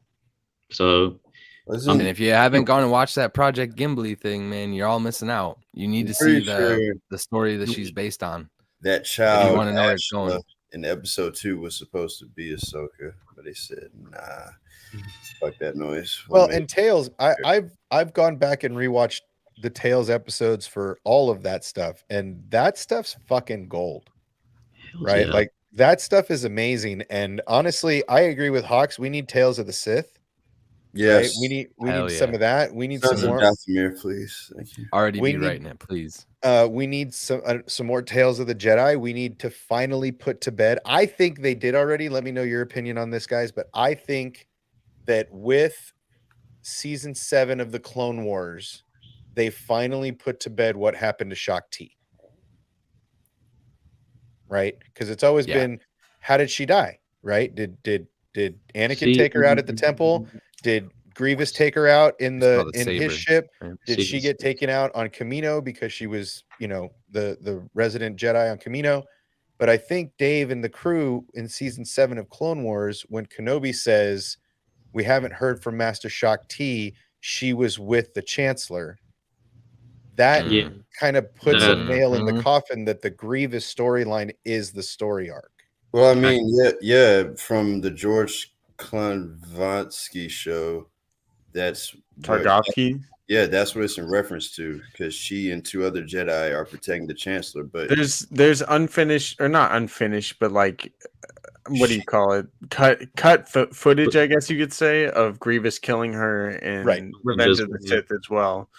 So that there's tons of kind of all signs point towards that. I think that's what they kind of solidified in the season 7 of Clone Wars when they talk about that, because that kind of puts the nail in the coffin as to where Shaak Ti is at the moment when the Chancellor gets taken. But if you are talking about canonizing Starkiller stories from those games, Shaak Ti is alive because she's Maris Brood's master. Yeah, there's already going to be canon contradictions because Camino's gone and everything too, but they could make it work, man. Come on. I'm trying to get wiggle room for her to be alive, not dead. Okay? You don't even need her to be alive, though. I love Shaak Ti so much, but for some reason, every creator is like, nah, kill her. Right. In some way, it's ridiculous. One version, Grievous did it. Another version, Lord Vader did it. In another version, Starkiller did it. In another version, if you're watching Catherine Cell take down a Star Destroyer, she killed her. It is a multiverse. Shit. Season 6. Yeah, it was season 6 when Yoda had the visions on Dagobah. I don't know why people are so against the multiverse and multiverse Star Wars stuff. Like, that's what it was Lord Vader. I want to see a multiverse where Maul is actually friends with Obi-Wan. I think that fuck all that noise. Fuck all of that multiverse noise. Put that shit, you know what? Get the fuck out of here. If it gives you multiverse motherfuckers. Look, man, can just one IP have the balls to say no multiverse, right? DC got their shit, MCU got their shit. Can we just leave the goddamn Star Wars alone? Get the fuck out of here. Yeah, it's so confusing. DC can't even do a proper multiverse. And DC's taking forever to do it, so nah. The only successful one's Marvel, and they're barely scratching the surface. Dude, they're barely keeping it together too, though, man. Come on. Like their content is trash right now, bro. Okay. Star Wars is killing Marvel right now in the race with Disney. Right? If the race is for the favorite child of Disney right now, Marvel is sitting in the back seat and Disney's sitting shotgun. All right. End of story. Like Marvel's getting smashed right now. Like She-Hulk smashed. You better be careful. Ant-Man's gonna be fired. So good thing there's not a Wakanda in here. I mean, I'm just saying, bro. Like, come on. You got She-Hulk. You got She-Hulk. The best part of She-Hulk was Daredevil, right? Like, okay, great. but Charlie Cox, great name. Loki was dope. But Loki was the only dope thing on the docket over the last couple of years, in my opinion. I'm pretty sure we all were watching. Doctor Strange was pretty good. So is Spider-Man. I No, mean, I those are know those are cinematics. movies, Those but are cinematics. Those are completely different. We're talking about plus stuff. No, the fuck, they're not. No, we're not doing that. Okay, It but was we're talking all about phase multiverse. 4. If you're Let's talking do about it. multiverse, I mean, yeah, they're doing the multiverse pretty okay right now, right? I think all the movies have been pretty good. Spider-Man lately. did great. I WandaVision, enjoyed Multiverse of Madness. I What? really enjoyed Eternals. WandaVision What? was so hard to get through the first 2 episodes. The first 2 episodes were so hard to get through. It was like watching grass grow. I was like, oh my god, do something fun. I got, It was so I got boring. a strange kryptonite for that actress. I don't know what. Moon Knight was pretty okay. Moon Knight was actually pretty dope. Oh, Moon God, Knight was yeah. tits. Winter Soldier, Captain America, Winter Soldier, I wasn't too keen on, but it's tough. Werewolf by Night. Yes. I didn't That was catch that one cool. yet. It Is that- was That was cool. good. Dude, that's good. yeah. That was It's like a really, little short. really good. It's not a whole show thing. It's just Like like a good one Yo. thing. But it's Yes. cool. Like, But spoiler, Man Thing is a portal to the multiverse. boom. Man Ooh. Thing has access to the multiverse. Boom.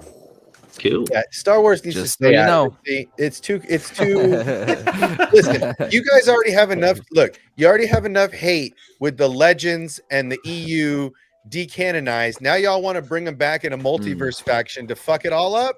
I Come wish I on. could do the high pitched voice How that you do else and do just you be like, just explain- let me have my world between worlds. I'm about to say, how else do you explain the Just fucking let me use my world between worlds. God Make damn a it. multiverse. The Visions, man? Star Wars Visions takes place in the multiverse. Fuck you mean? Well, hey, that's my Oh, point. yeah, Look, it did, didn't it? if Visions is canon, then Bohemian Rhapsody giving up lightsabers for microphones, like come on. That's it. If it's all or none, like that's it. Didn't, correct me if I'm wrong, because it's been Never a while. mind. Did not, Never in, mind. what was it? Oh God. What if when in one of those they were going through like dimensionals and stuff, they actually landed on Mustafar or something like that? Thank you, Charlie. Visions is I Oh, I don't vaguely know about remember that. that now. and Lava planet. Wasn't that in the new Doctor Strange? I don't remember the episode name. But I No, can't it was remember. in what's it called? Oh, What If, right? What Yeah. if? Interesting. I can't remember the episode, but I do remember that. Yeah, thank you. I was just like, that's driving me insane. I remember something about I this mean, now. cool. Look, if you want to go multiverse, let Rey jump into the world between worlds, grab Kylo out of the death, and then Please let's don't. continue the sequel. Didn't Take it. Ray already? No, do something you let like that Lego in the do that. Lego. Lego can do that. Lego Can do that. do what they do. Nobody over else. there, way over there. Yeah, Yes. see, that's what I'm Look, saying. I'm not saying to go crazy with the multiverse. Sure Shit, don't. I am. I want to see fucking. God damn it. A universe where Anakin never turned to the dark side. Hell yeah. Turned and they had their beautiful babies and grew up in the temple. And then Fuck they were outta here. twins, and one of the twins went to the dark side anyways, so none of it mattered. Fuck Yo, as out a- of here. There's a good what if Anakin killed Palpatine, and they did a thing where it was like a Jedi Civil War, and Anakin he became Vader anyway, bro. You gotta watch that video, Bro, this our cameras just got smaller, but I didn't see anything. What was that? That was Oh, weird. that's John Cena's in there. Kinda. There it is again. There's nothing there. I can't see anything either. I know. Don't. Nothing but. That's Anyway, too easy. I'm That was tired. too easy. All right, boys, we're gonna call it. What's everybody doing? No, she's going to bed because he's got a stream in like 3 hours, so he's gonna go take a nappy poo. Dan, are you staying up or are you going to bed? Are you watching tonight or are you going to bed? I'm probably gonna peace out and then wake up around 3 and probably catch it. Okay, so you're doing the overnighter. Charlie, are you staying up or are you going to bed? What are you doing? Oh God, I got a few of them to do. Oh yeah, because you're probably going over to ADHD, right? I'm gonna be multitasking. Yeah, you're gonna be all over the place tonight. Hawks, you're going to bed. You catch it in the morning. going to bed in the morning. Yeah, but I'll see it. I'm doing a morning watch also. I'm also catching that National Treasure show is just so much fun. Ooh, I gotta start that. I haven't heard Keep anything about it. forgetting that's the thing. Is Nicolas Cage in it? No, he's not. Damn it! Did they mention his character at least? Yes, they do. Hey, He's All right. he's too expensive for Disney Plus. get the fuck out of here! He's gonna be Fuck out of here. He's asking for a lot of money if they're bringing him back. He's been in everything, They're asking him including for a like lot the of money. opening of a letter. Like that dude, Right. that dude is in everything. But like maybe that. he's contracted because that's Netflix. Like he did some. They Netflix might shit. show him at the end, but so far they haven't shown him at all. They He's showed the gotta come assistant. back. They showed the assistant. Riley Poole was in an episode. Oh, that's cool. Well, how much Yeah, does Nick Cage so they- cost for like 10 They seconds? went I'm back. just saying. Honestly, Right. all of it goes Oh, back I to get the what you're movies. talking about now. Yeah. What, the hand? I can't see. Did that just click? Oh No, no, Nick it Cage is just popped- expensive. That's all I'm saying. No, it popped in my head. The newest movie is Comedy Gold that he did, the parody of himself. Yes. The parody of himself is Yes. fantastic. If you Yeah. didn't watch that, it was amazing. Yeah. Are those exactly. my I've gold wanted to guns? see that. No, those are my gold guns. Is it Oh. Pedro in that? Yeah, They're Pedro. so Oh good. yeah, It's yeah. so That's good. great. Pedro's role is like classic, man. That dude's that dude is an amazing actor. Aside from being a Star Wars like legit fun actor, he's doing so much between Last of Us, that Nicolas Cage spoof movie. He's on fire and he's amazing. The Weight of Unbearable Talents. That's the name. That's of the it. name of yeah. Yes. So God, funny. it's so funny. I love So it. funny. If you haven't caught it, man, Nicholas Cage. I'm not gonna repeat, but yeah. so good, bro. It's so good. So yeah, Mhm. if you're staying up, get down to one of these guys' streams. Catch Charlie. He's on like 3 streams tonight at midnight. We're gonna finally get to see all of the clones that are Charlie. So make sure to get over there and check these guys out. Thanks for being here as always. Don't forget, get your pet spayed, neuter, help control the pet population. And everybody have a good night. Enjoy your Star Wars. May the force be with you all. We'll see you next week. Subscribe.